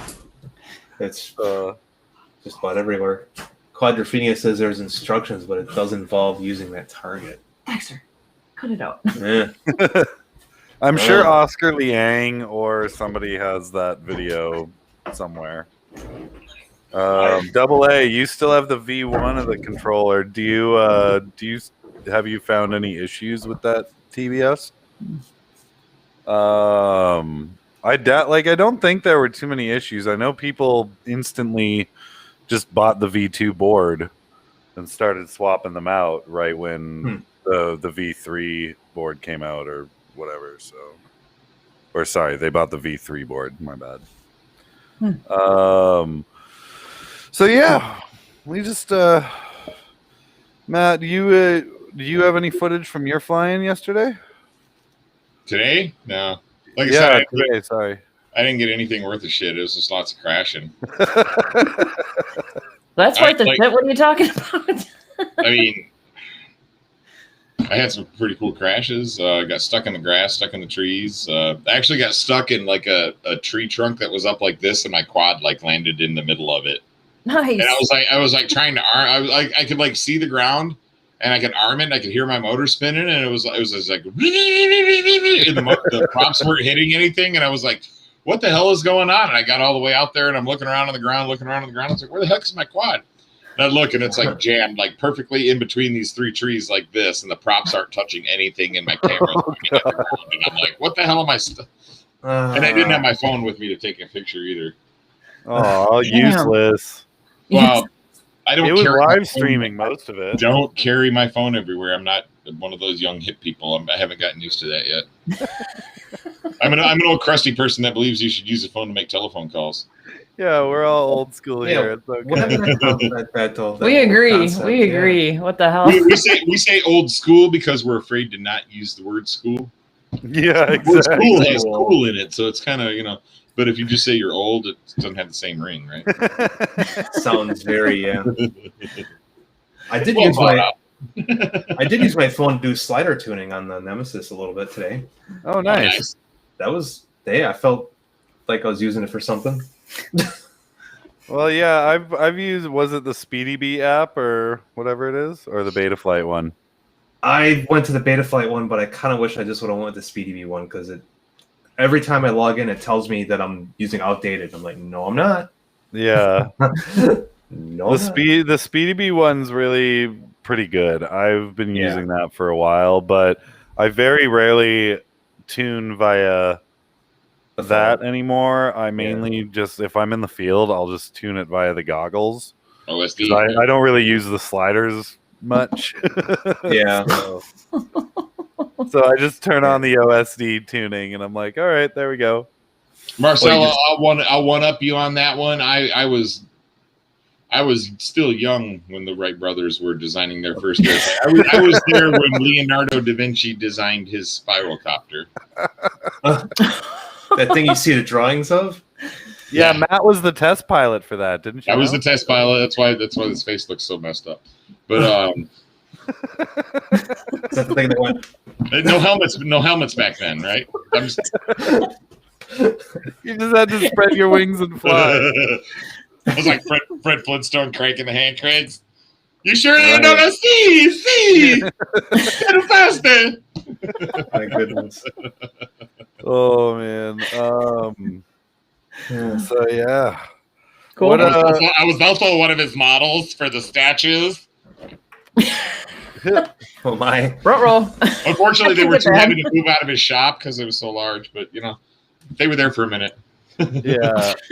Yeah, my first cell phone did have rotary dial. Actually, my first cell phone had that pulse dialing where it was like tick, tick, tick, tick, tick, tick, tick. Yeah. No, I got my first cell phone in 1997 or 98, something like that. Oh wow. 24 years ago. And true story, my phone number has not changed in 23 years.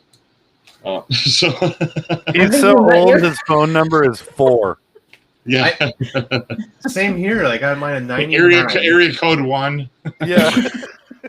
I got mine at 99 or 98, one of those years, and it's literally been the same number ever since. Yeah, so mine too. I've had the same phone number since college, so that kind of it doesn't help when people still know my phone number though. No, you get some weird ones sometimes, don't you? Yeah. So many about the extended warranty on my truck. I asked my son. I said, "Do you know my cell phone number by heart?" And he goes, "No, why would I?" And I was just like, "In case you need to call me from somebody else's phone, like your battery dies, or you lose your phone, or something like that." Oh, well, no, I didn't think about that. And I was just like, "Oh, well." He goes, well, you don't know my number. And I was like, rattled it off. And I'm like, yeah, I don't know your sister's number. And I can remember my phone number at my first house back in 40 years ago. I wasn't allowed to leave the house unless I could recite my parents' phone number. We're too reliant on contact lists and shit like that. Yeah. I agree. I fully agree. Yeah. I hate it how like now you can get a new phone. You just all you do is you put in your email and you put in your very basic stuff when you're first setting it up, and suddenly all of your contacts from the past decade of your life are there, and you're like, I don't want to talk to half of these people. Get off my phone. You know what block. You know what that does help though. IDing when they call you randomly. Yeah, years and years have passed, agreed. like no, not today. There's a couple people I have listed in my contacts list as do not answer. I've got my ex is listed as toxic human being. And then my old boss is asshat do not answer. And then I had one more. I'd have to look it up, but it was just like psycho or something like that. It was some lady I went out with like one night, like when I first got divorced. Oh God! Like it. Well, I literally haven't wanted to date anyone since. It was really crazy. I know the feeling. I know the feeling. Yeah. So anyway, So I do not answer on that one as well. What's up, Danish Stallion? How you doing, buddy? Darth Relentless says Darth Vader theme for the X's. Dun, dun, dun, dun, dun, dun, dun. I was trying to think what that would be. Actually, I'm like, yeah, you just get it. Or you just get that one that's like off of the old, the old Clue movie where it's just somebody screaming randomly in the background. Ah! The horror movie. I've got like my phone ringtone for the longest time was like it sounded like an actual phone ring, and everybody's like, "What's that?" And I was like, "Yeah, what is that? That old DSL dial-up?" And they're like, "What is that?" Yeah. But after a while, I just changed it to the. Right now, it's down with the sickness. So every time my phone goes off, it's like, and everybody around just like, it's like, man, I was like, oh, that's my phone ringing. That's how I have my alarm clock set, so it wakes me up. Well, it's very distinguishable in a group of people. You know, when it's like Facebook notifications. You're at like so stupid. Like I go to a singles meetup and it's like you hear bling, and then everybody's like checking their phone for their Facebook. Was that me? Was that me? Oh my, was that you? Oh. No, it was me. It was me. Okay, everybody's like, oh, okay, and then put their phones away. Dude, the quick draw of everybody's phone when you hear that standard phone chime in like a restaurant or out in public or whatever, you can look at, I'd say about a 20-foot radius, and everybody's like, was that my phone? Was that my phone? I've heard that sound before. Was it my phone? I actually had a lady tell me she was impressed because we went out to eat and I set the phone down on the table, and the first noise that it made, she said when you picked up your phone, I thought for sure you were going to check the messages, and I just turned it to vibrate and flipped it back upside down, and she was just like, I could have sworn you were going to just sit there and like text away on the phone, and I was just like, that's rude. What a gentleman. I'm old. Dude, I mean, one that really bugged me was I can't be an asshole. I try, and I was at like a recital that my daughter was doing with her little like daycare, and I went to it, and I was sitting there intently watching, and had done the pretty pictures and stuff right before it, and all the kids were singing the song. It was one of the Christmas ones, and I looked up, and there wasn't a single parent in the entire audience that wasn't like face directly in the phone. They were not looking at their child. They were looking at their child through their phone. And I was just like, put your damn phones away. You can videotape it and send it to your friends. Dude, whatever. Okay, put it down. I don't care. Like my family lived in Virginia, or sorry, me and my kids and my ex lived in Northern Virginia. And we had family that lived in Michigan, and the only way that they could see videos is if I actually made copies onto VHS and sent them videos. But I would always have a tripod, and I'd set it up, hit record, and then I'd sit down in my chair, and it would just run while the thing. I wasn't trying to zoom in on people and be a professional cinematographer at the, the Apple Blossom Festival pageant. It's Yeah. By the way, I grew up in my kids grew up in Winchester, Virginia, which is the Apple capital of the world, if you ask. Oh, snap! World.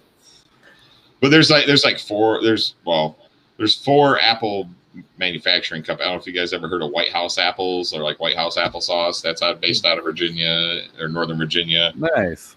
And but yeah, I mean, both I seem to gravitate towards places with apple orchards. I grew up in Michigan, and then Northern Virginia, the area I moved into, was like smack dab in the middle of like tons and tons and tons of apple orchards. So, but I'm also addicted to apple cider, so maybe that's just a subconscious thing. We got apples here too. Up in Store County. Apple cider is so freaking addictive to me. It's like biting into an apple and just sucking all the juice out.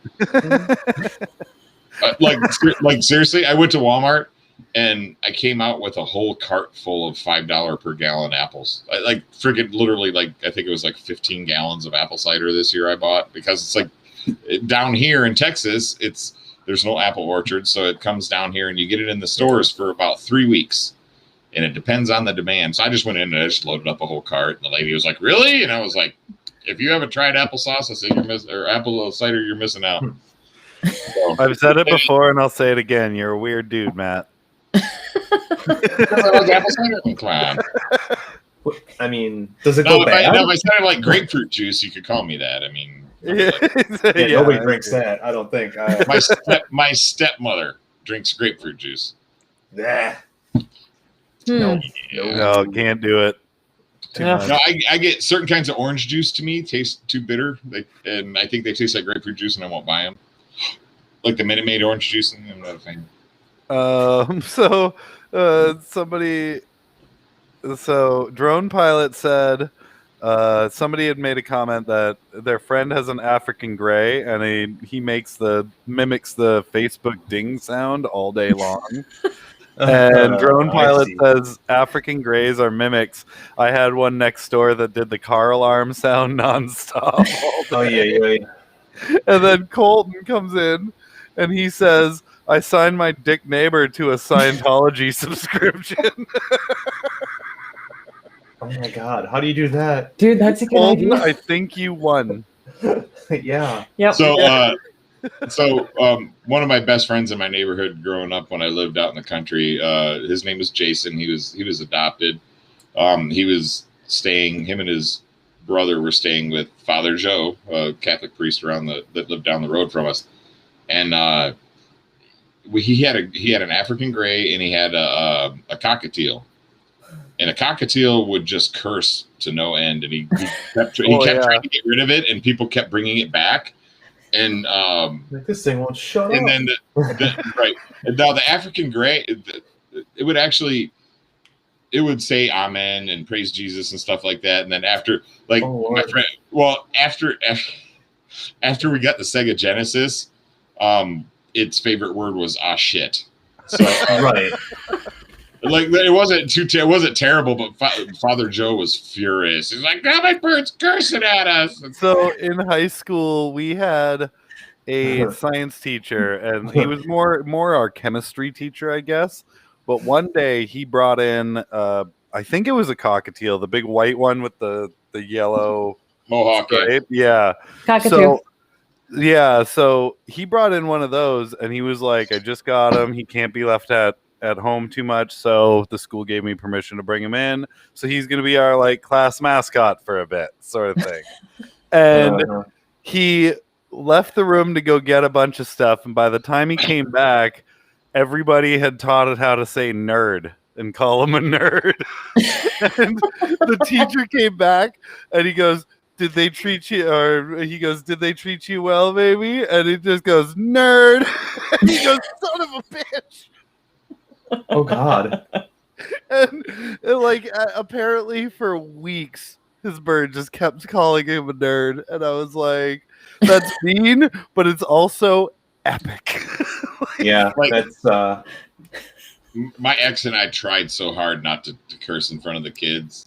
Mhm. My son, not like I could tell she was cursing on the phone with their mom, and because my son was God damn it, and what was the other one? Gosh, God damn it, was I can't remember the other one right now. And then my daughter, hers was just fucking shit, fucking shit. I heard that. Did she just say what I think she said? My ex used to say it all the time. No, because she knew it was like the only way she would have learned it is from listening to my ex. So, no, that's not from me. I don't know where she would get that from. And it's like one of your favorite sayings that you know? My daughter, I had her little daycare give me a talk at one point because they were like, she's repeating something, and I'm like, okay, is this bad? Like, what should I be worried about? And they were like, do you say, "Oh, come on, move, you idiot," a lot? And I was like, she's hearing me yell at traffic, like. oh, Nice. I live in Florida. It's the state of the newlywed and the nearly dead here. Like, there's like you get either the guys going 95 down a 50 zone, or you get somebody going 20 in that 50 zone. There's no in between. Well, Yeah. no, you do now. You do have the Cubans, which are a little lost driving on sometimes. Yeah, but it's more kinda act the they're in old between. timers that are like, where am I going? You're doing 25 in a 60 zone. Move, please. Like, My sister-in-law came to visit us when we lived in Virginia, and she lived in Hollywood, Florida, which is kind of between Fort Lauderdale and Miami. And so she drove up, and I was looking at her car, and I was like, didn't she just? She had a G6 that was like, I don't know, 2 years old at the time, and like all four of her bumpers had scrape marks on it. And I was just like, who the heck hit your car? And her husband's like this. And I'm like, what? He's like, what? I guess she's so anxious driving that she squeezes in between people, and she has scraped all four of her bumpers trying to get ahead of people in Florida because she's so impatient. And I'm just like, oh my God. And I was like, sorry, dude. And he's like, I can't do anything about it. she drives by feel. Well, it's like, Exactly. he said it's one of those things that she's more comfortable driving than in the passenger seat. And if you try to say anything to her while she's driving and she's in that zone, it's not gonna be a good time. So Firepower FPV, welcome to the stream and thank you. I'm wearing the Rotor Riot shirt because I was out flying with E-Radio yesterday and I just felt it necessary. so you didn't shower? Is that what you're saying? Yeah, exactly. No, I wore my optimized drone shirt out yesterday. I have my multi GP racing jersey on. It's got my logos and. You're now an official sponsor now that you got a. Yes, I officially sponsored myself. Well, I had a couple. I had another one. I bought two of these, and they were like $40 a piece.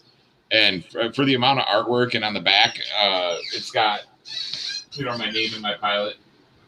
Cool. Nice. That's cool.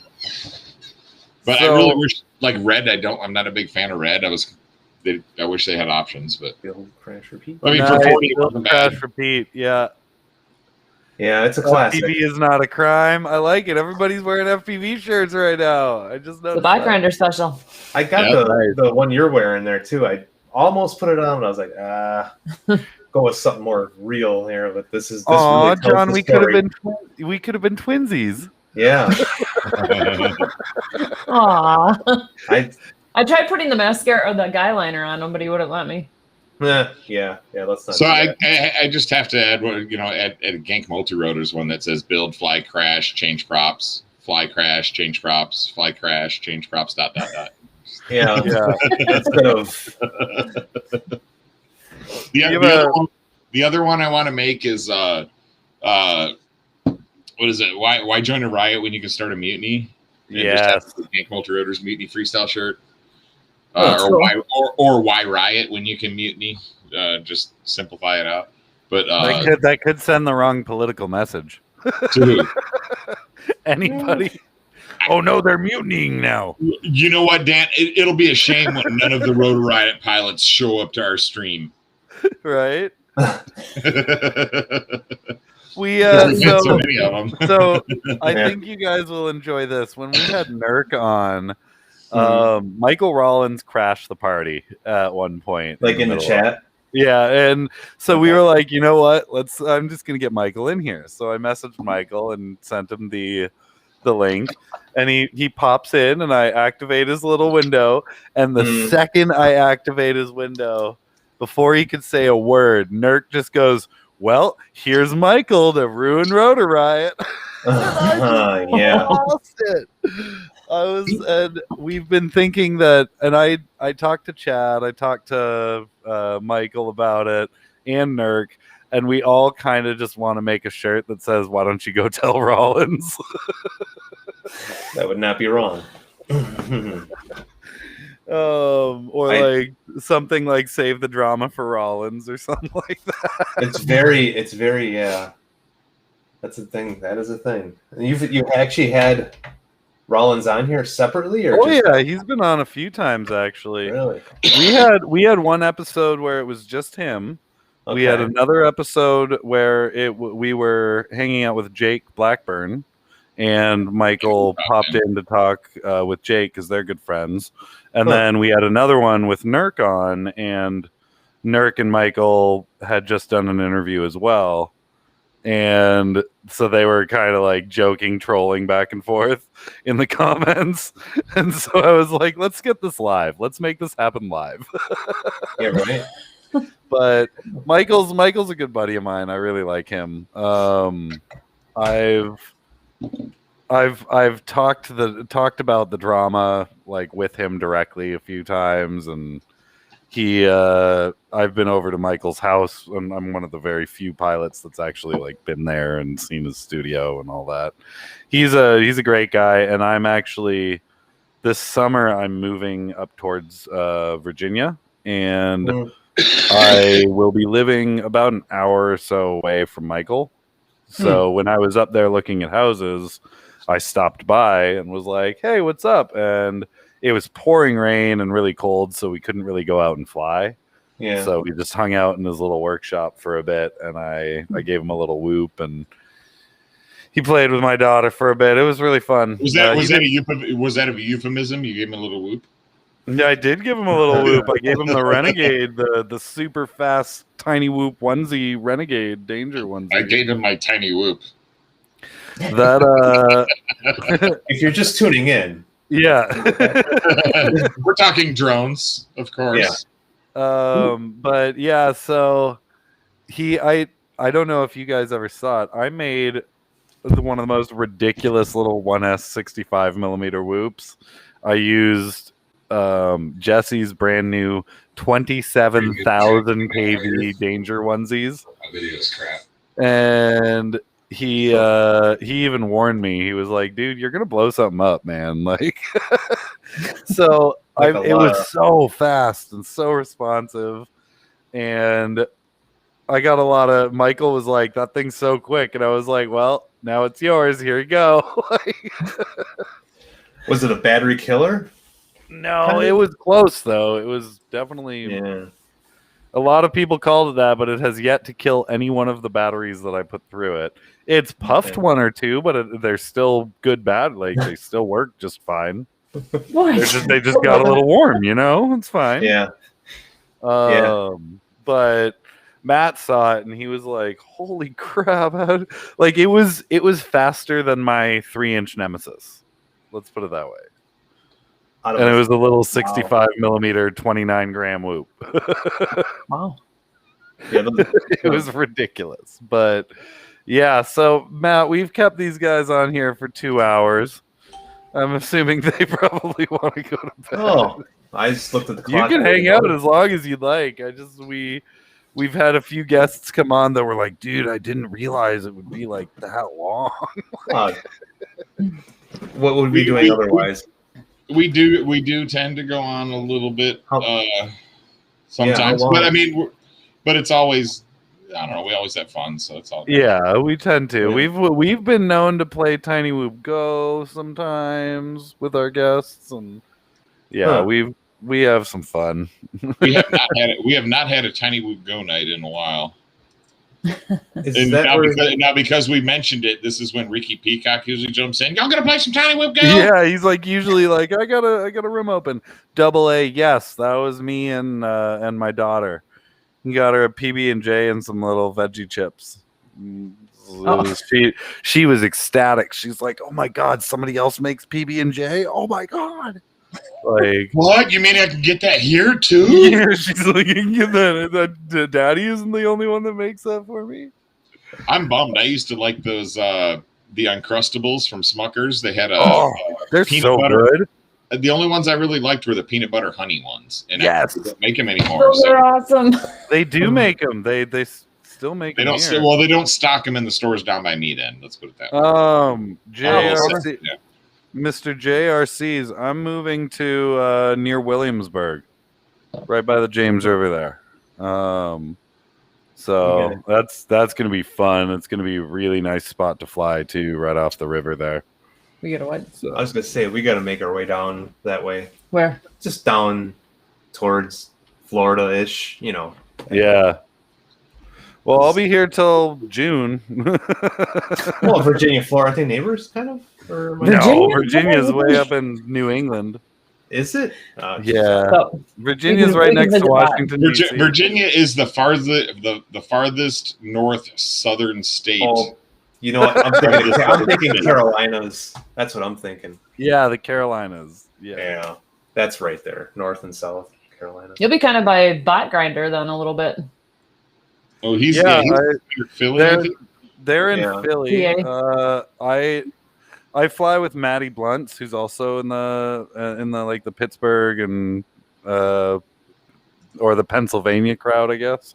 Yeah. But because I think like Cricket and Bot are near Philly, I believe, and then I think Maddie Blunts and a few others are near Pittsburgh. So A little further.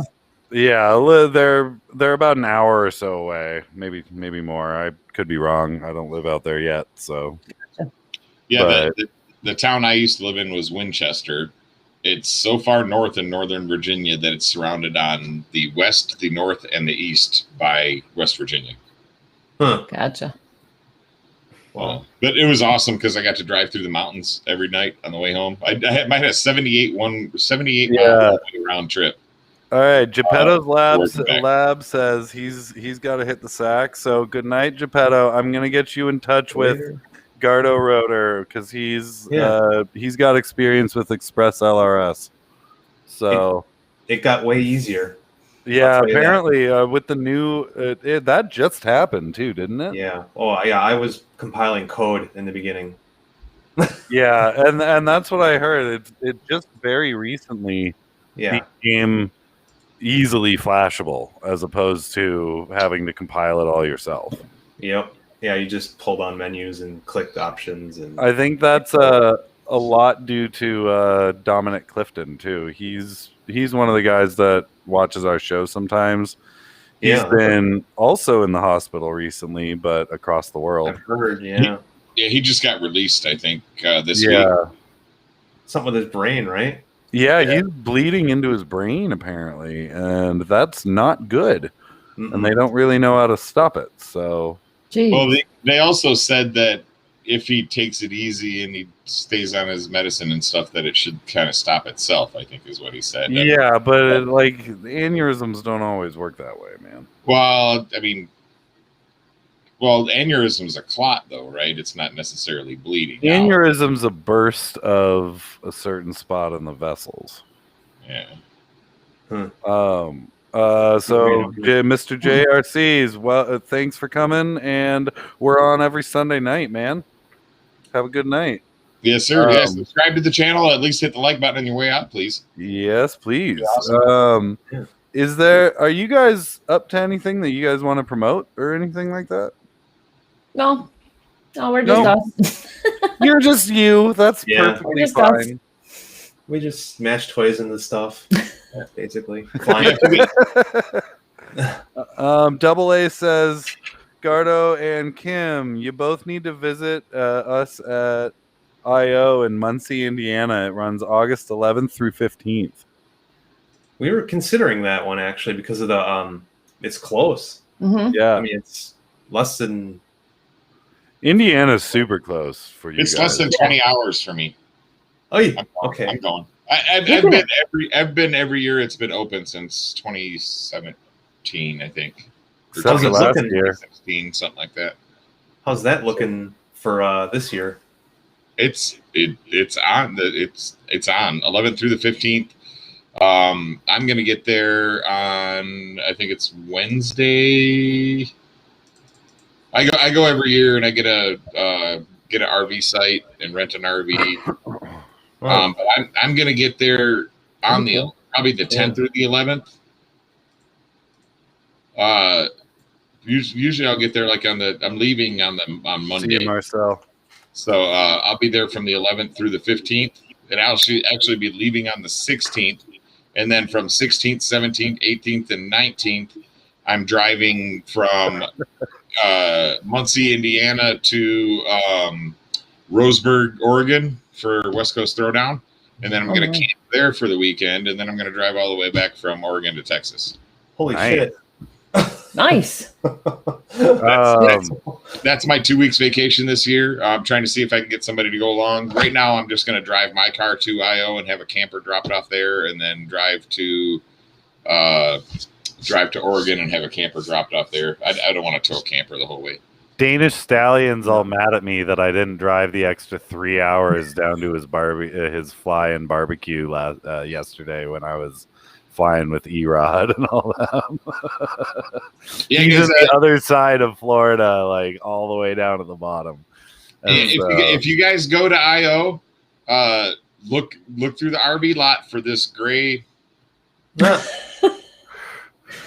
this gray Gank the sign. banner, the gray banner. My Gank vinyl banner will be out there. I'm hoping to have some flags too, but I will see. Yeah. Cool. Yeah, we'll look you up. Nice. Yep, I will be there. I'm gonna be bringing some drones in case people want to buy some. I'm gonna be bringing all the prototypes. Hopefully, I'll have a couple more new prototypes by then. Are you planning on doing a few pre-builds to sell as like bind and fly sort of thing?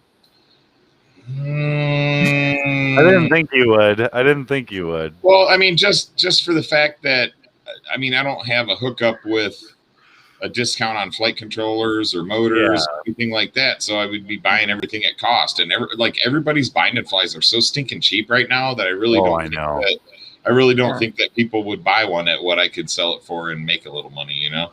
Actually, I was sort of other than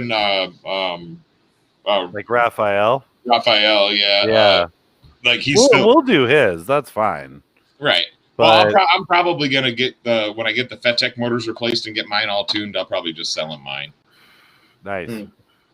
But yeah, I wanted to get some tuning done with the Sky at some point. Tomorrow can you send me what I need to put into the CLI for the motor offsets? Yeah. Oh crap! Don't do it right now. Tomorrow's fine. I'll be around. I'm cleaning my house all day tomorrow, moving shit out. So. Well, that sounds like fun. Oh yeah, it's gonna be a blast. I'll have to pull it up again. I had it up, but my computer rebooted for an update this week. Well, that's helpful. Yeah. Well, it makes up its own mind when it wants to do that stuff. So. But hey, as long as it doesn't crash on me, I'm all right with it. Yeah. So, but yeah, I'll have to pull that up into the motor calculator again. I could have sworn I saved it somewhere. Maybe I did. What is it? I mean, I'm kind of ignorant to this. Does offset have something to do with all the motors like on top of each other? Where they're placed. Basically what it does is it tells your it tells your flight control. So my flight controller is like right here, so it's even with the middle set of motors, right? Which makes sense. Okay. Now, but and we're equidistant here to here, so this is 85 millimeters, and it's 85 millimeters here to here. But if you notice, the back two motors are in a little bit. Right, they're inside of the. So these ones are almost at a vertical line. Actually, the front ones are still in a little bit more. For that classic hex, I did want a little bit out. So here. you got to tell the flight controller that it's kind of like the H style is right. much. So like these, so these front ones here are considerably distant from the flight controller. So if you when a flight controller tries to react in a hex, it automatically assumes that it's an equidistant hex. Like all of the motors are equidistant from the flight controller, and your frame is centered over the flight controller. Now, because I wanted to move the props out of view, my front end hangs out, past the motors, which makes it still a little weirder even. So by programming the offsets in, you're telling your flight controller to, like, these motors here, because they're so far forward, they need to work a little bit harder in this. So in the ones towards the back, which are more compressed, these ones would have to work at, say, a 0.7 ratio instead of a 1-to-1 ratio. So you're basically assigning ratios, and you're putting them into a custom mix in Betaflight. The custom. Not a lot of people know about that, because Betaflight has gotten so good that you almost don't need to use it anymore. And plus, people's designs have gotten so well. Like, I mean, your flight controller's dead center in the middle of your arms. You know what I mean? And even on my Mutiny, where I've got this, I have what I call an offset X, meaning that the X's don't go through each other. So this arm here actually just runs down parallel to the lower arm. Gotcha. But what that allowed me to do is to keep the arms out of the flight controller area.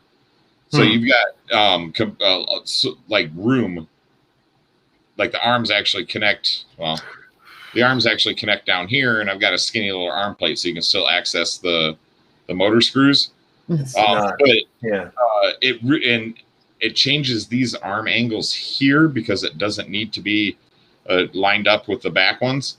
And they don't have, and I can make them shorter.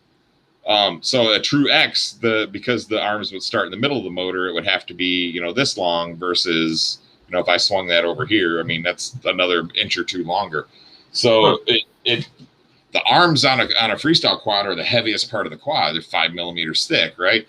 So the less arm distance you can have, the less overall weight you're going to have on the quad.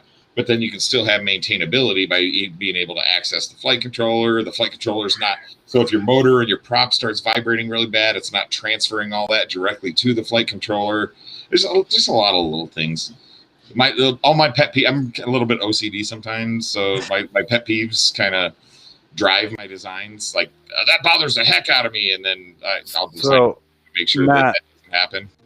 Yeah, Matt, I'm pulling up. Sorry, I've got to get back to it now to fast forward. I've pulled up I was testing the Matty here with the Skya footage here. This is all from the DVR because my stupid ass forgot to recharge the Insta360 Go. So I pressed go, and it was like, and recording and out of battery. And I was like, okay, cool, awesome. So this is the Skya footage, and it flies great, but every now and again you'll see a periodic bobble that it does with those center motors. Well, but it affects but it causes the front end to jump a little bit, right? Yeah, it causes it's the middle motors and the front motors trying to equalize. Right. And that's why I'm kind of wanting, because I flew it for a bit yesterday, probably 2 or 3 packs.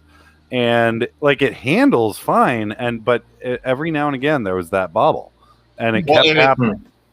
For me, it's usually when I'm trying to throw yaw in at the same time as I'm trying to throw a little roll. Yeah, and that's what I was finding. Or and roll.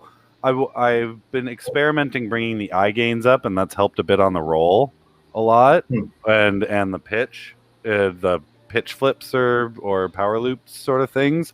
But I was noticing that when I would go to power loop, one side, whether it be right or left, would go more than the other side, and it would automatically start to do a little roll or drift to one side. So I had to fiddle with the eye gain on that for a little bit, but like it as you can see, it handles just fine. Yeah, it was a nice little reverse roll there. I like that. Yeah, and it works fine, but it's just one of those things where I think the motor offsets, tuning those in properly will help significantly. This guy down here is picky about his tune. I'm picky about a lot of things, but I try not to voice it. But that's awesome because he's I know actually a guy like that too. Well, we actually had a guy that bought a Nemesis from me, and he was a little bit disappointed because he was getting really bad flight times, and his but he was running. I think he was running a 5-inch PID rates on it or something like that. He was running just the stock tune or whatever on Betaflight, which is good for 3-inch, but there's still more that you can do to make it a lot better.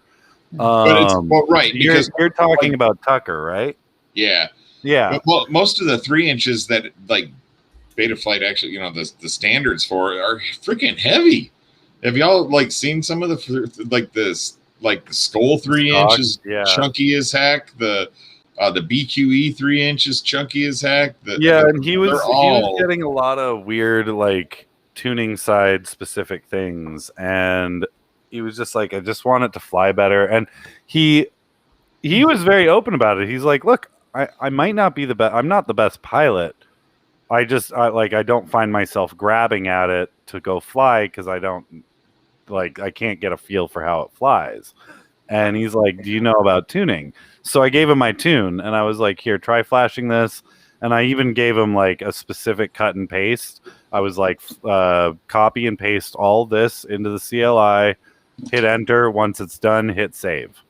And you had to work specially because he didn't want to put Bluebird or Blue Jay. Yeah, he didn't want to put BL Heli or like Blue Jay or JESC because he didn't really know too much about it and didn't want to risk anything, which I totally get. Like any noob would be upset about reflashing something.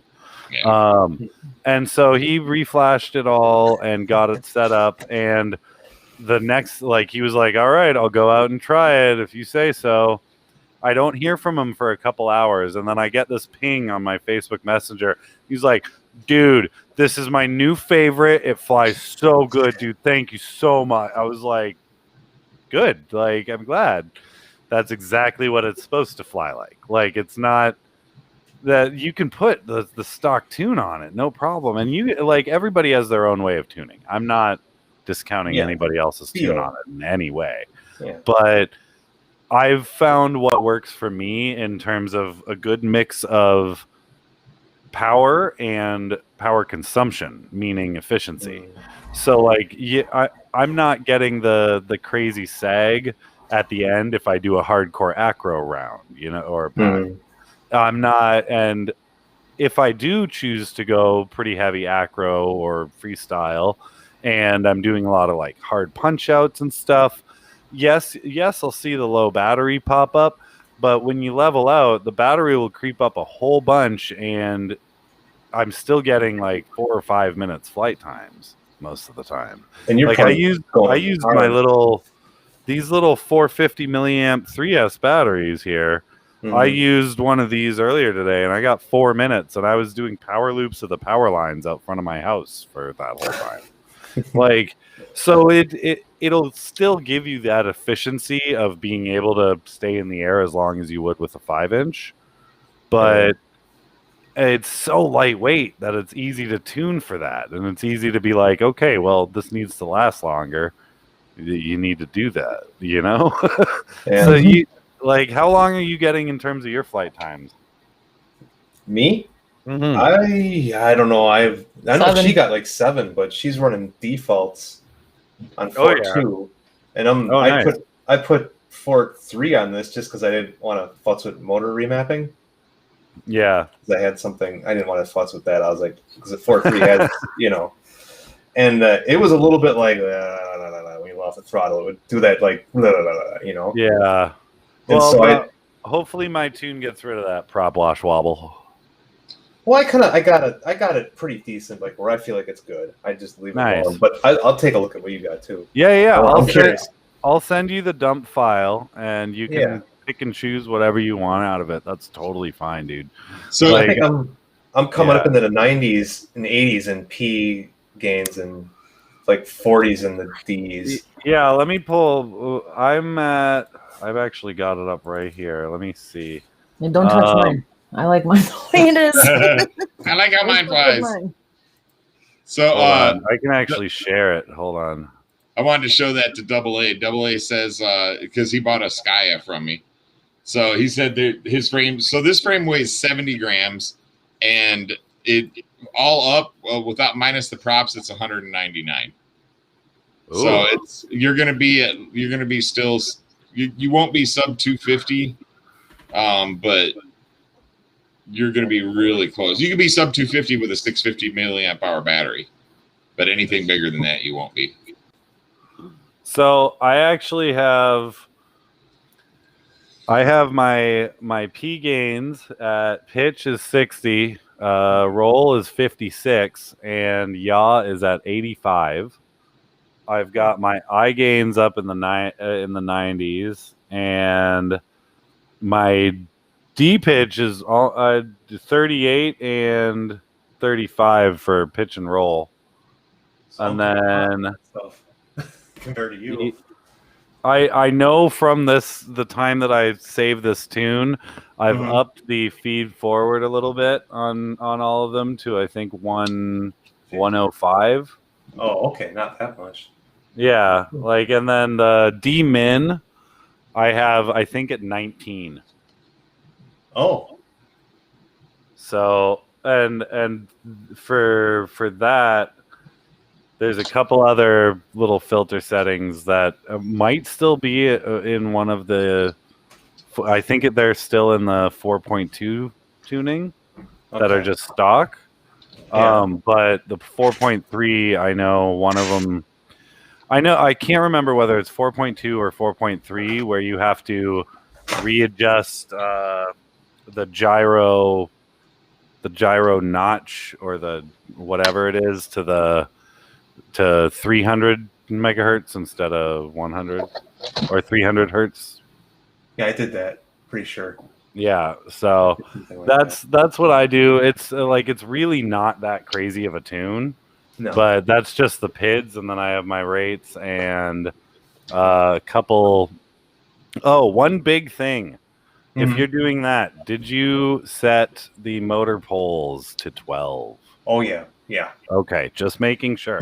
That is the biggest mistake that I've seen so far. Not that, yeah. Yeah, that's like every time I have somebody message me about tuning, I'm like, okay, this is a micro. Make sure that if you're running bidirectional, you have it set to 12 poles, not 14. Yeah. Because that'll cause timing issues and a lot of motor heat. Well, and then the PWM, right? You want that high too. Yeah, and I'm kind of curious about the new what is it? Is it 96 or something that they came out with that they started using? I don't know.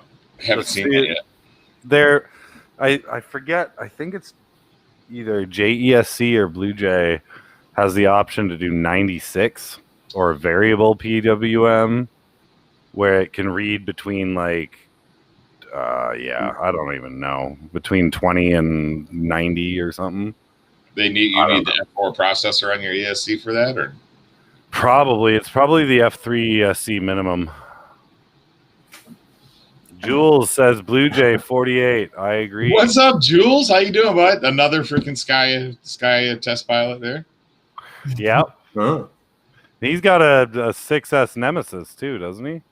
Yes. No, Jules. Yeah, Jules is flying 6S on the freaking Flywheel 4S stack. Jules says 96 kilohertz gives you no performance boost, so that's good to know. So don't bother.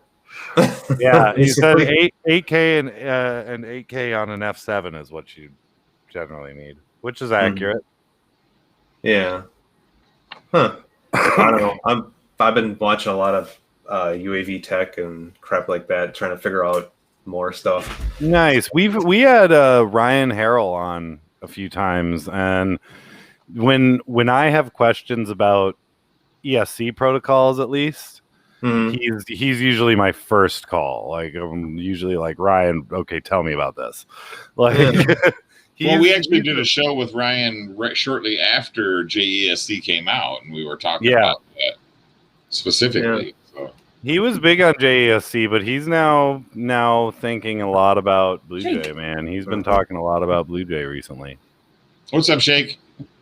Hey. What's up, Shake? How you doing, man? I'm sorry, I'm assuming that's how you pronounce it, but Shake. Looks like shaky. Yep. Shayak. It's Mr. Detroit. Yeah. You never know nowadays.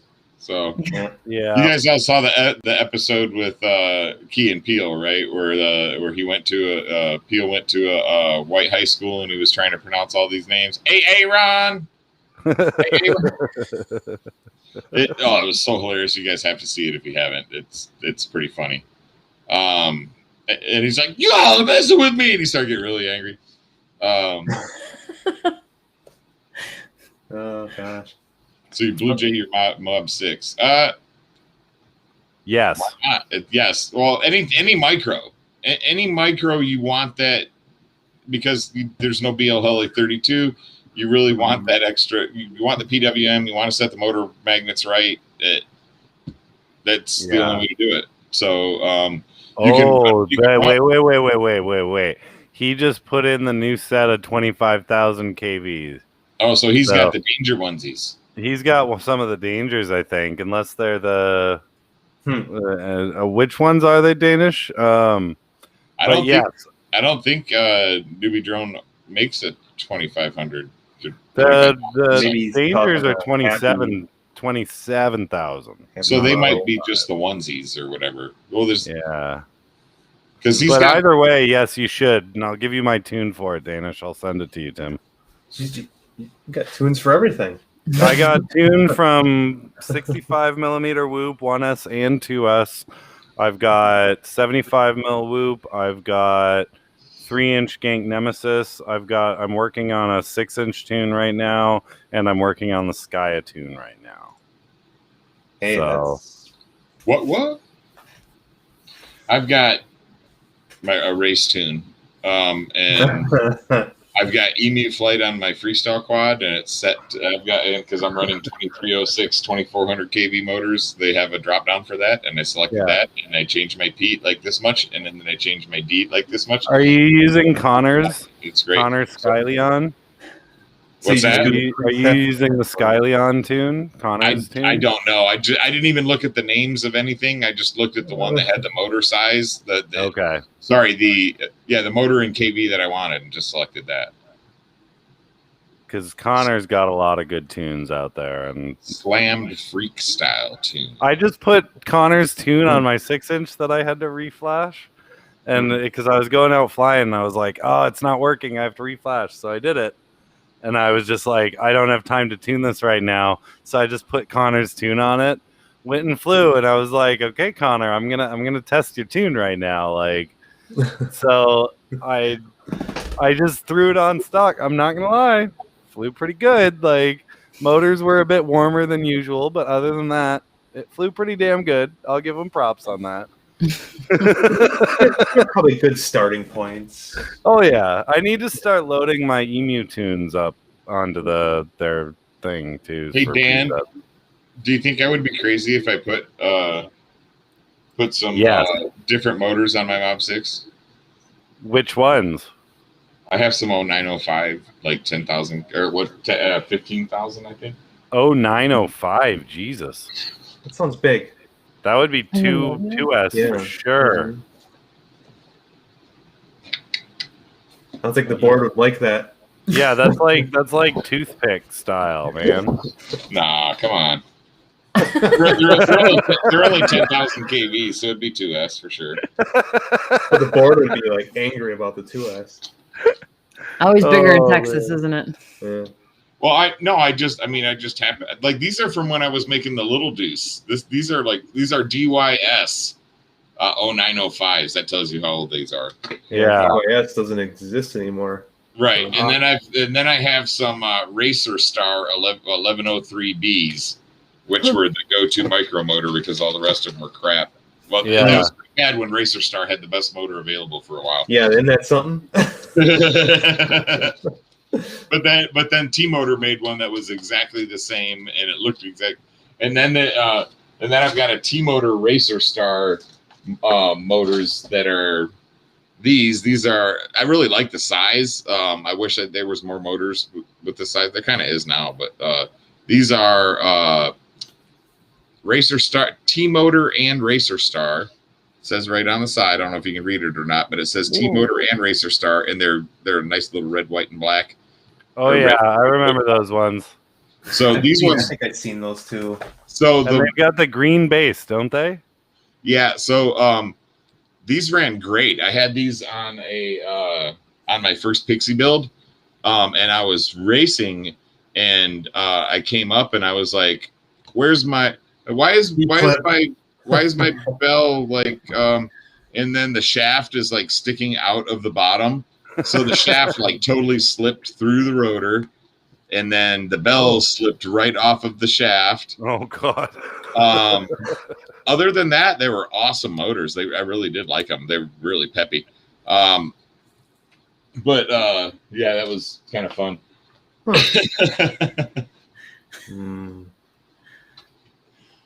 yeah, I abuse things. So when I design my quads, if they break when I fly them, I edit it.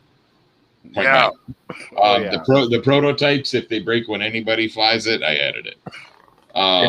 You don't need to see that. So, well, I mean, Dan knows. I mean, how I mean, literally, my second order was a V2 for the Nemesis micros. So, yeah, like Dan's like, "Look, I broke it," and I was like, "Okay, I'll send you another one." The best was my what was it, the Racer Mini, the Racer Micro, or the Pixie? That prototype. I was flying around my house and I was bombing it pretty hard. I was like, let's see what this thing can do. I full throttled to the moon and then I just lost video. And I was like, oh crap. And I hear it still on full throttle go bang into the ground. And I was like, oh, that's not good. So I took a picture of my DVR where I last had video, and it was aiming directly down at my neighbor's house. And I was like, oh, crap. So I went down the road into my neighbor's house, and I started looking around. And he was outside gardening, and I found it, and it was in a bunch of pieces. And he was just like, I was wondering what that was. It sounded like a gunshot. And I was like, I know, because it hit pretty hard, like full throttle. And I showed Matt, and I didn't have video, but I did a little video of like literally the back two arms were fine, the base plate, the top plate, both the front arms were just like flip-flopping around. And I was like, I think we might need to stiffen this base plate up a little bit. Well, and I fixed the spacing on everything, and I went from a 2 mil to a 3 millimeter thick base plate. So now it's like rock solid, unbreakable. Yeah, now it's Dan proof. It's and then I made 4 millimeter arms for it too. So relentless. You can send me whatever you want, man. I'll make it work. I'll make it fly. And it's still super light. It's a trash can and a Mobula. I guess this full build right here, I think is like 143 grams or something like that. Yeah. Or maybe 147, I think. I don't know. Hold on, let me look. I hate guessing, so I'm gonna do this. Scale. Yeah. Oh, there we are. He's good at that. He's got multiple it's cameras just trying set to up. turn it so you guys, because of the glare from, I've got LED lights on my Your desk. thumb weighs 69 grams. Just saying. 101. Without the battery. So 150 with the battery. No, with or without a GoPro, man. Dude, you're not gonna break the sky at AA. I'm telling you, might like the top plate maybe if you come down upside down hard, but you're not going to break the bottom plate. Double A, I hit a tree. I will give you, if you Skya. can break the bottom plate on the Sky, I will send you a freaking free bottom plate. I hit a tree with the Skya yesterday, and it's fine. It's 4 millimeter thick carbon. Yeah, it's not gonna break, dude. You're not going to break the bottom plate. Like I said, if you break it, send me a message. I'll keep one set aside, and I will send you the bottom plate for free. You're not going to break it. I'm going to drop it down to 3 mil for when I come out with the production version, because the 4 mil is a bit much, and there's a lot of carbon there, so I can reduce the weight from 78 grams down to about 67 grams for the frame, and the 3 mil is still going to be just as durable. But yeah, the Pixie is, like I said, 100 grams, 150 grams with a battery, and it is super stupid quick. Like all my friends are like, I built a 3-inch micro too. Look, it's 6S, and I'm like, dude, as soon as you strap that 80-gram 6S battery on there, your battery weighs as much as the quad. It's and then the motors that are 6S are bigger, and it's like, I like when I built the Nemesis, I really, Dan will tell you, I never ever intended for it to be released as a 3-inch. I ordered 10 2.5-inch test quads, and I ordered 3 3-inch for myself. And just because I wanted a micro 3-inch, I figured nobody would want that because it's, skinny arms and all that. Yeah. But like I flew the 2.5-inch, and then I flew the 3-inch, and just that extra 1/2 inch of prop really makes a huge difference. And the power to weight ratio, the first one I built was had 1206 6500 kV motors on it, and I gave it away. It was my favorite flyer, and they don't make the freaking 1206 6500 kV iFlight motors anymore. Yeah. So I was super sad about it. One of my Nemesis still has it on there. But my friend Andy down in Houston, he won it in a raffle at the Winter Nationals up in Temple. And I'm not sad. I know he's got it. So. That original Nemesis. So the very first demo one that he prototyped or whatever, he sent me one of them, and it was the 2.5-inch. And I happened to have just gotten one of the last Outcast Droneworks lithium-ion 2S packs from Zoe. At that time, you got the last, not one of the last. You literally bought it the next day. Yeah, sorry. The next day, he sends me he goes, dude, you got to buy one. And I went to the website, and I'm like, dude, they're closed. He's like, what? Wait, no, they're not. I just bought from there yesterday. And literally, as he messages me that, I got a message from Zoe being like, enjoy it. Just like that's the last one I made. I was like, oh my god. Like, can you sign it? Yeah, I was kind of tempted, but so I took the Gank 2.5-inch, and I was like, I'm gonna see if I can make this into a long range style thing. And so I built it up, and I plugged the 2S lithium ion pack in it, and I got 17 minutes, and I posted a video, and everybody was like, "Holy crap! How did you do that?" Like. Yeah, and it felt bad. I felt bad. I wanted to be like, go buy this battery from Zoe, but they had just closed down, and I was like, oh man. But I talked to Gank a lot about that frame when I had it set up like that, because I was pushing to beat Zoe's record with that battery of 22 minutes. I was like, we need to do something with this frame, make it a bit bigger, maybe, and he's like, I've got a 3-inch version. I was like, let's try it, let's do it. Like, so yeah, like I said, I made the 3-inch version. I didn't think anybody's gonna like it. Now it's more popular than the 2.5. So yeah, it really, I mean, so much so that people are like, can you make an HD version? And I'm like, okay. And then the only complaint I got about it after the V2 was that I needed motor protection. So that's Double A said Zoe came into Tax live stream last night. She's been MIA for a bit, so I'm very, very glad she's coming back. Very nice to see her in the chat. Yeah. Oh, very glad to hear that. I should message her. Rough spell there. Yeah, she did, and like she's getting through it, but she's had some medical issues along with other issues that have been going on that have been pretty bad. So it's not a fun situation, but all the love to Zoe. Like she's advanced our hobby so much. Just her own knowledge of 3D programming and 3D flying and all that. That's enough to advance it far more than far more than anything else. Way over my head flying 3D. Oh yeah, I want to try it, but I'm so terrified. Like I know I'll crash something. Yeah. It's one that I hope to try soon.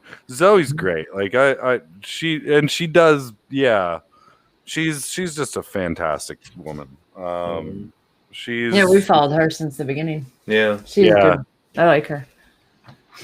She's awesome, and she's just so personable to talk to, and like, yeah, she's got to be guarded as because of who she is and all that, but she's so helpful. Even if you're in that situation where everybody's trolling your "how's my soldering looking" photo, you know, like she'll come on and be like, "Look, I think this is the problem. This is how you can fix it." Like, and she's always just so nice all the time, and like she doesn't deserve half the shit that's happened to her. I'll tell you that. But yeah, she's I miss Zoe. I love her to death. Be awesome if we can get her on the show one time, but I did ask her, but it was right when all the drama was starting, and I didn't want to push it. I just wanted to let her do her thing. I've talked to her a few times since the battery, just about like tuning and how to get a little bit more time out of it, et cetera, et cetera. But other than that, I've kind of just kept it more professional without delving too deep, because I didn't want to, I didn't want to like make her all freaked out or anything. Yeah. I'm worried about her, so I'm glad she's coming back into chats these days and popping back into the community. That makes me very happy.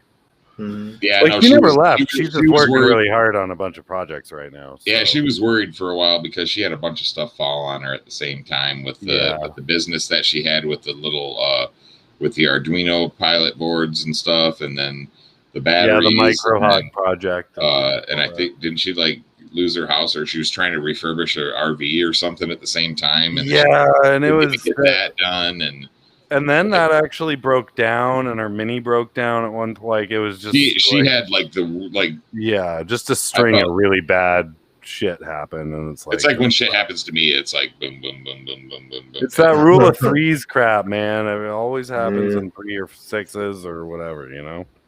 But I had quit smoking for 9 months, and I had my Focus died on me one day, and then and I limped it back home, grabbed my other car because I had a backup at the time, and then that car the next morning on my way to work dies on the side of the road, and I'm like, all right. So I had to rent a car for a couple of days, and that was like super crappy. But yeah, I know exactly how that shit happens. It's like it's really bad, but hopefully I don't know. Hopefully it'll turn into something good towards the end. Always seems to fall on that moment when you're like, oh, my life is finally going awesome. Boom.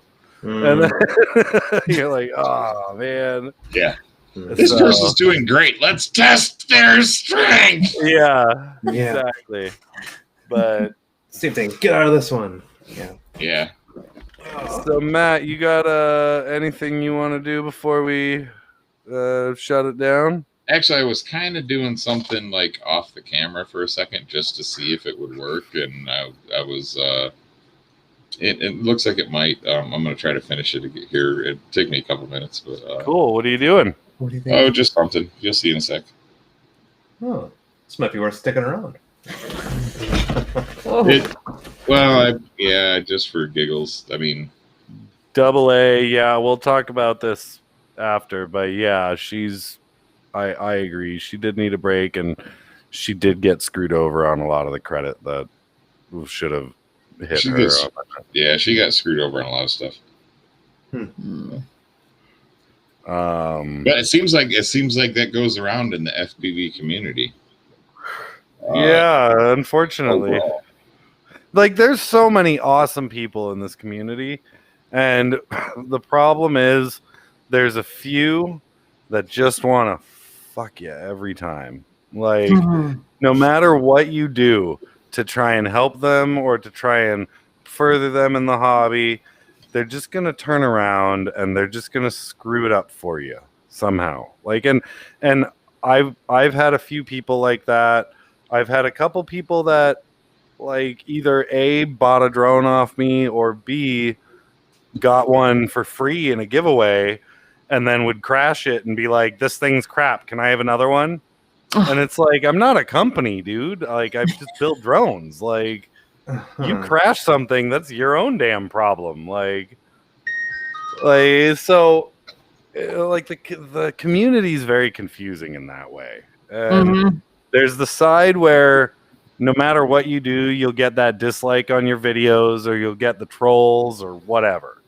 And then there's that other side where literally, if anything happens, half of the people that follow you will give you the shirt off their back to help. Yeah.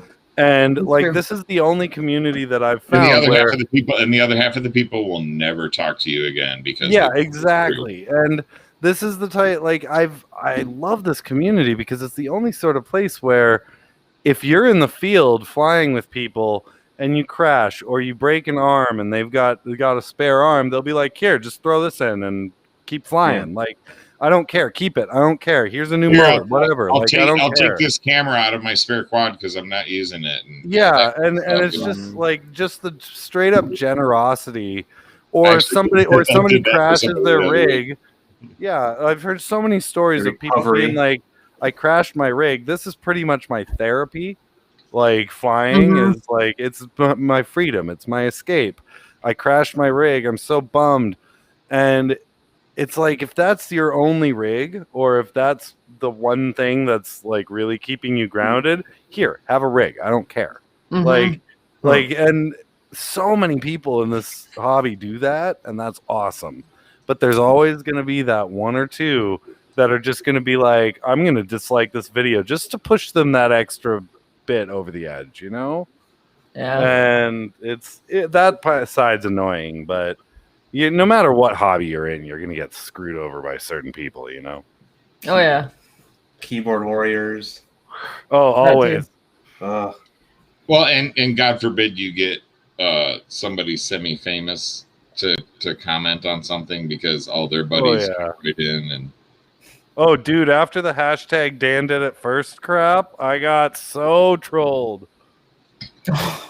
Yeah, I know. Oh, God. Dude, who cares? It's a stupid prop counting. Dude, fucking Toto FPV, I've just been laughing at this whole time because every post I make, he'll post like, what, hashtag Dan did it first or something? And so he did one for the Sky, and I just instantly came back, and I'm like, actually, technically, it's a prototype, so yeah, I am the first one to have it flying, Nick. Like, Are you a fan of Ken Heron at all? I am. I disapprove of a few things he does, but yeah, agreed. I watch his videos. I have followed him for a bit. I don't like how biased he is on certain things. Yeah, is what I'll say. Yeah, we get that totally. He gets some trolls though, and I there are things that he does or says, and I don't agree with it either. But some of the trolls on there are just brutal, and he's been going back at him now and posting it. It's hilarious. He's got some of the best trolls in the industry, though. Dominic, hey, what's up, bud? Dominic's in the house saying, "Hey, what's up, Dominic? Hopefully you're feeling better, bro." We were just talking about you and the Express LRS system. Where Dan, can you put me on big screen, please? Only if you ask nicely. Oh, you said please. Oh my. What oh me, oh my. Oh, holy prop cards, Batman. All right, I guess we're good to fly around people. So, yes, these prop cards fly into people. Wink, wink, nudge, nudge. Well, I mean, they're not that crazy strong. I wouldn't, but yes. So the very thin prop guards, the very thin wall, like you can see, these are very, very thin walled. The HGLRC ones will not work, but these ones will without modification. So I'm gonna put some motors on them and make sure the 3-inch props will fit inside of there. But I am gonna build one of these up this week. The lip on the HGLRC ones was too big, wasn't it? Yeah, it's too wide. Yeah, it's like 4 millimeters wide, I think. That's where what this I one thought. is only like 2. Dominic's out of the hospital finally, apparently. So yes, I saw that message. Dominic. Awesome, buddy. I'm so happy. We were worried about you there for a little bit. Yeah, very much. So if they'll fit this, Dan, that means they'll fit the Skya. That's accurate. Is the spacing the same between the motors? I made more space. I have 85 millimeters between motor to motor, so I can use the HGRC ones on the Skya. Dude, if you make me make a giant hexa whoop, I'm gonna be pissed. You're gonna make me do it, aren't you? A hexa whoop. Has that been done? I don't think that's been done. Hashtag Dan did it first. Yeah. No, hashtag Matt did it first. No, I'm showing him the pinky. About any of that, but. I'm about to show him the pinky. Actually, technically, hashtag Chad South did it first because I got this plan this design from Chad. I will have the first brushless one though, Dan. Yes, but here, Gardo. Hey. Oh my God. That's redonkulous. Yeah, this is I believe this is Chad South's design. Chad South? Yeah. I think that's his design. I scaled it up to make it fits the I don't even know what size, 7 millimeter wide brushed motors. And I had to search high and low. You're gonna like this, John. I had to search high and low for an old brushless Evo F3 board, the old what is it? We searched SP Racing. SP Racing. The old Evo. I was trying to help him find them too. The old rectangular board. Rectangular. Remember that one?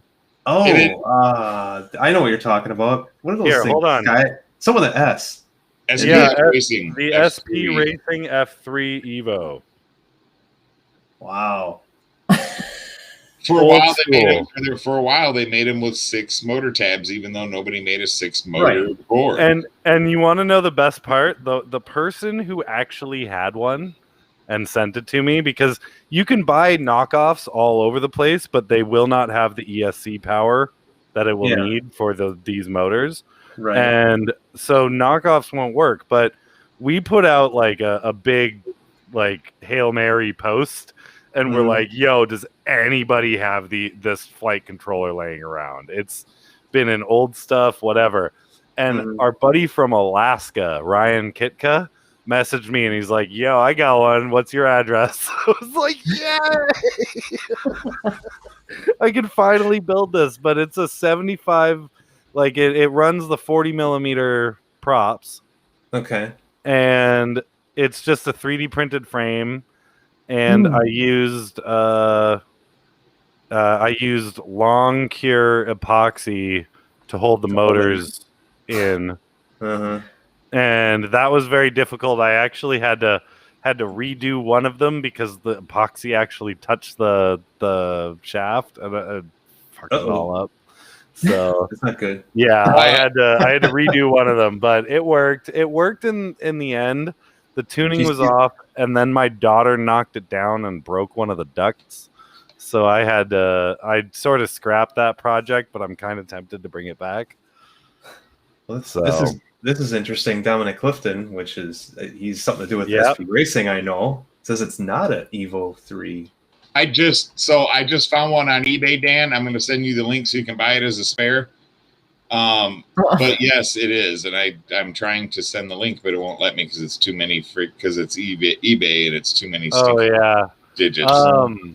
That was Dominic. Yeah, Dominic Clifton. That was your territory. That's not an SP F3 Evo. It was the Evo brushed. It says here. This is. I'm gonna show you right now, Dominic. This is what. So I pulled. This is the one on eBay. Right. Yeah, that's the clone. Probably cloned it. So this is it says new SPF Racing F3 Evo for 120 Mini.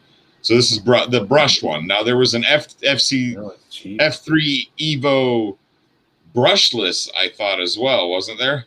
There was a 6-port screen Naze 32. Wow, screen inception.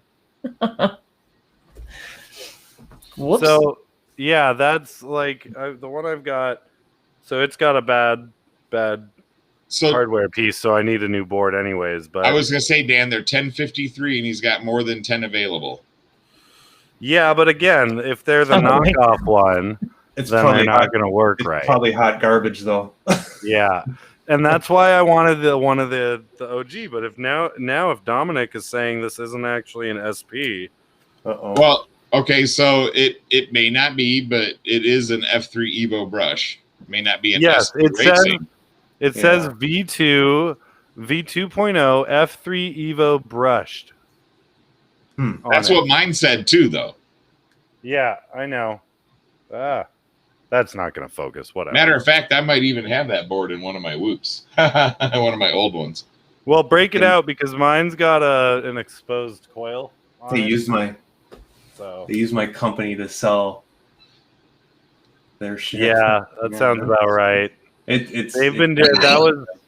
Banggood did a lot of that crap. Oh yeah, that's probably who's selling it on eBay.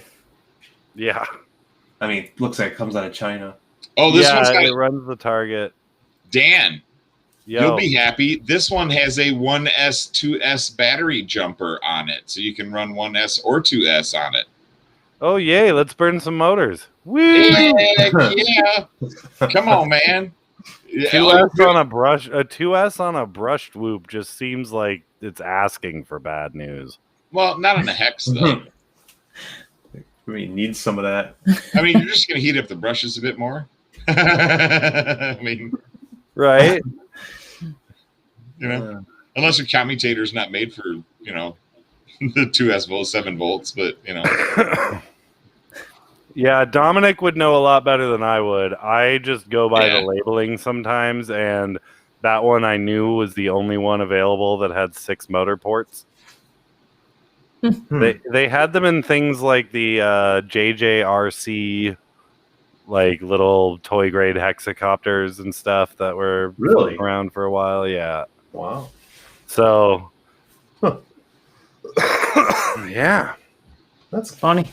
I mean, whatever works to make your funky pink hexa thingy. Well, I'm glad Dominic cleared that up, though. That's good. Well, I mean, there's tons of clones. Especially with older stuff like the old F3 boards and F4 boards. Yeah. Holy crap.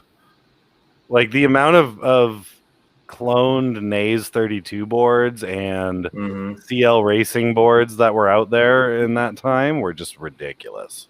I am almost 100% positive because I had a cloned SPF Racing F3 board at 1 or 2 times. Because I mean, I was buying them cheap off of eBay and off of Amazon, and before I learned the way. Pyrodrone, this is the way. That apparently Dominic had to play whack-a-mole with every listing that appeared on eBay and Banggood. using the SP Racing name in the product description. That's terrible. So I know Dominic and I know Gank and I know a few other people that have personally had cloning issues with their products. I had a close call. I've only had one.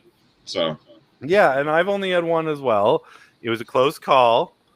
And this is one of the reasons I try not to talk about RDQ much, because they were the ones that did that. And I was like, okay. So like I designed and like even prototyped and laser cut out of like wood just to prototype for shits and giggles my own little like 2-inch whoop frame. And I was super excited about it. And I showed a couple very select people. and then suddenly an ad about it about carbon version that looked identical popped up with RDQ's name all over it, and I was like, great, wonderful. I contacted them, and instead of just being like, oh, we saw a picture and designed it or whatever, instead of doing that, what they did was they just decided to block me from all their groups. Oh, that's did anybody ever notice that the Mach 1 was a racing Martian? Yeah, exactly. That was rotated from 90 degrees from squished to stretched. Yeah. Literally same arm, same bottom screw design, same identical. It's like I said, they just rotated it from squished to stretched. They rotated the frame 90 degrees and put a little cage on it. Yeah. My friend Kate had me help him build one as a racer when he thought he was going to race. Dominic's on board with what I just said, apparently. Yeah. Like I said, I like RDQ as a shop because Tyler really doesn't run it, but sometimes his mouth gets in the way of his relationships. I did so. Yeah, that I will buy a product if RDQ is the only place that sells it. Mm-hmm. And I need that specific product. Like, for instance, the Flywoo Hexacopter ESC, RDQ is the only place that sold it, just the ESC alone. Yeah, that's a weird one. So I was kind of like, they don't anymore. Yeah, I know. I bought the last one, I guess. I don't know. Like, right after I bought it, he's like, where'd you get that? And I told him and gave him the link. He's like, they're sold out. Fuck. So, because I thought I had burned out an ESC when I crashed. Yeah, but like I've even called Tyler on it a few times in public posts and stuff like that. And he'll instantly deny it and be like, where's your proof? What's your proof? And then I'll post a picture of my original cut frame. And then suddenly I'll be blocked from everything again. I'll be like, oh, great. Real mature, dude. Like, so it's like, it's kind of pointless just to go after the company for it, because they all the companies that do this cloning, they just disengage. They don't care. They don't give a crap what you the independent innovator design. They don't care. It's the easy route out. Yeah, it's the easy way to get people to buy their product. They found something that some people were interested in and instantly latched on. It's pretty standard. Like, but it just really sucks that it happens with bigger companies like that, as opposed to just like a little guy in the corner being like, I'm going to clone this shit. It's a lot more, I guess the word would be disingenuous towards the innovators and the people who do push the hobby with these designs. Yeah. Well, and here's the thing: is when they attack the little guy, the smaller guy, it's like when they copy. It discourages them from wanting to do more. Well, when they copied the original Nemesis, and I literally made the prototype, posted some pictures of it online, and before I had my final version in my hand, there was a copy on freaking Banggood and AliExpress, and it was UAV. If you buy from UAV, you can tell them to. Right there. Yeah. I mean, it was a horrible copy, and it was really weak. And I guess a couple people that I know that bought it, it just smashed. And mine was like, I still have the spare arm that came with my first one. So that'll tell you about how tough that frame is. And then Double A just wrote, Dominic, did we get the real SPF3 in our wizards? Ishin Wizard. Dominic responds with, nope, all clones in the wizards. Yeah, they have that. That's a very popular one, and that's really Ishin's a big perpetrator of that too. So Dominic also said, I don't know if you missed it further down in the chat, but he also said that all of the clones had connectors. Yeah. Like, yeah, he said on the VBAT in the ground there's a connector for the clones rather than their specific pad or something. So I guess the cool part of my experience with being cloned was one, it was a piece of junk. They obviously didn't get it from the files, so I didn't feel like my IP had been compromised at all. They basically they had somebody do a really bad imitation of it from the pictures, and they made it super weak. And like I said, it was just falling apart. But I was kind of happy because it rated the $35 Banggood price instead of the $25 Banggood price for pulling frames. So it kind of made me feel okay. But I was a little, like I said, I was a little bit bummed because before I even had my final version in hand, somebody had just copied it visually or tried to copy it visually. And like, obviously, like the arm ends were almost the same shape. The whole body was the same shape. Yeah. The 3D prints were, they made the 3D prints look like my prototype 3D prints were, which were terribly difficult to print and always turned out looking like crap. So I re-edited them before we went to production with it because Flynoceros was carrying it for me.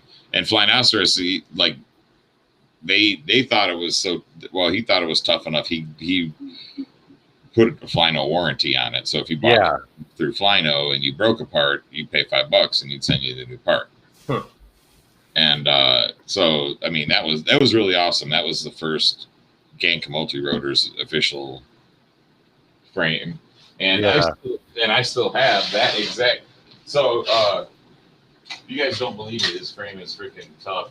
And like I said, is that the Nemesis, right? Yeah. Mm-hmm. So this is the original one. This is 2017.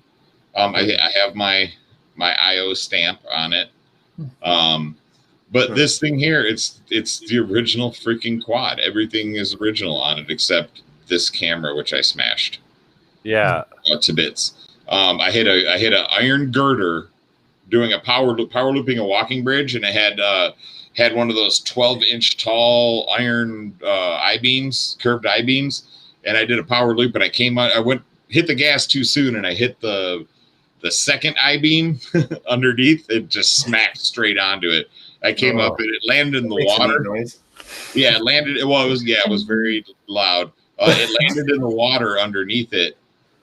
Just out of the water like this, the GoPro mount within the session and the battery were holding it out of the water. I picked it up and the lens was just completely shattered. But I looked at it and I was like, man, there's nothing else even chipped on it. I think I ripped the GoPro. So I ripped the GoPro mount a little bit, like right here. It peels up in the front. Yeah. But this is the original frame from 3 years ago. I flew this at IO, smashing into the freaking metal poles at the freestyle. I actually did a flip into the crane, into the metal box part of the lift that they had out there. Dude, I remember that video. I laughed. I smashed the antenna. Well, that one was the Mutiny video from IO just the recent year.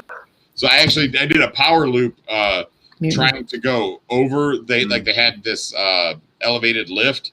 It was like probably 5 feet wide, and they had these two flags, and I was trying to. I yawed in air, and then I went to do a blind backflip, and I bounced the chin of the Mutiny off of the base, the hard steel base of the lift where people stand, and it just goes tang, and I just kind of shook it off. I was like, I gave the quad a quick shake to make sure like it was still working in every direction, and I kept on flying. I was like, holy shit. But this thing here, I made it tougher because this is a 2 mil bottom plate here. I changed to a 3 mil bottom plate in the front, just because it is a little heavy out front. And I think I did a 3 mil bottom plate on, or 3 mil top plate on it too. So it's a little heavier, but you're not going to break the damn thing at all. Like everything is so tight. Like Nick Blackwell, he painted his white, and he goes, when your Gank frames are so tough, you could use it as a weapon, and he's holding it like this. Yeah. He's put those things. I think he has more than I do, man. He's got a lot more now. Like I told you, Nick just bought 3 more frames for me last week. He bought 2 more Wyvern racers, and then he bought another Nemesis Micro. But yeah, he's a huge Gank fan, and like he had a couple of people come up to him, and one of the guys was just like, man, how much are these? And he's like, it cost me about this amount. No, how much is that? I mean, can I buy that? And he's like, I guess, okay. And then he took a 6-inch mutiny from me the next day, and he's like, yeah, I sold my other one. He goes, that's okay. I'm going to build this one slammed. He's got like 15 millimeter standoffs on it. Oh yeah. So they're 20 mil. He went to 20 mil standoffs or something. But he's built almost everything. He doesn't have a Skya yet, but he's got a Wyvern racer. He's got a 6-inch mutiny, 5.5-inch mutiny. He's got a couple of ASP racers. He's got a couple of HD micros. So yeah, he's a big supporter. I've actually raced with him. He was one of the first to buy one of my Wyverns before I even produced it. I just made them for myself, so I had a tough frame, and he was one of the first guys to buy one. Nice. Well, it is midnight, and I'm probably going to go to bed pretty soon. 11:11 here. Woo, good luck. Good time to call it then at 11:11, right? Exactly. It's good luck. Yeah. Well, guys, thank you so much for joining us. We had a blast hanging out with you. Yeah, it was good. Thanks for having us. Yeah. We're also very glad that you guys are enjoying the Nemesis so much. Oh yeah, I'm like I said, buy an HD, and then whoever breaks it first gets to use it. Yeah. Where she's got the webpage. I'm looking at the mutiny now. I want to say I won. I haven't gotten it yet on TAQ's stream. Oh, a Mutiny HD. TAC, yeah. I think. TAC stream? Is there such thing as a Mutiny HD? Yeah. Yes, there is. Yeah. I think that's what I won. I believe I can't remember who. I think Shane Duggar bought that for TAC. Shane, and he never built it. Roll. Yeah. Oh no, it's not cool. I don't care. It's it's a great. Somebody bought it for him for a gift. He's like a Flyno sponsored pilot, or was. Exactly. And and if you guys, anybody listening to the stream, and you guys as well, if you're not already on FPV Builders, jump on FPV Builders on Facebook. Definitely. And use the FPV Builders Gank Multirotors code for free shipping. Is it free shipping? Free shipping. Yep. Yeah. So it's like $6 off if you're buying a micro. That's almost 20%. So, exactly. That code is just FPV Builders, all one word. Yep. Got it. Yeah, man. That way, save yourself on a little bit of shipping. Yes, I'm one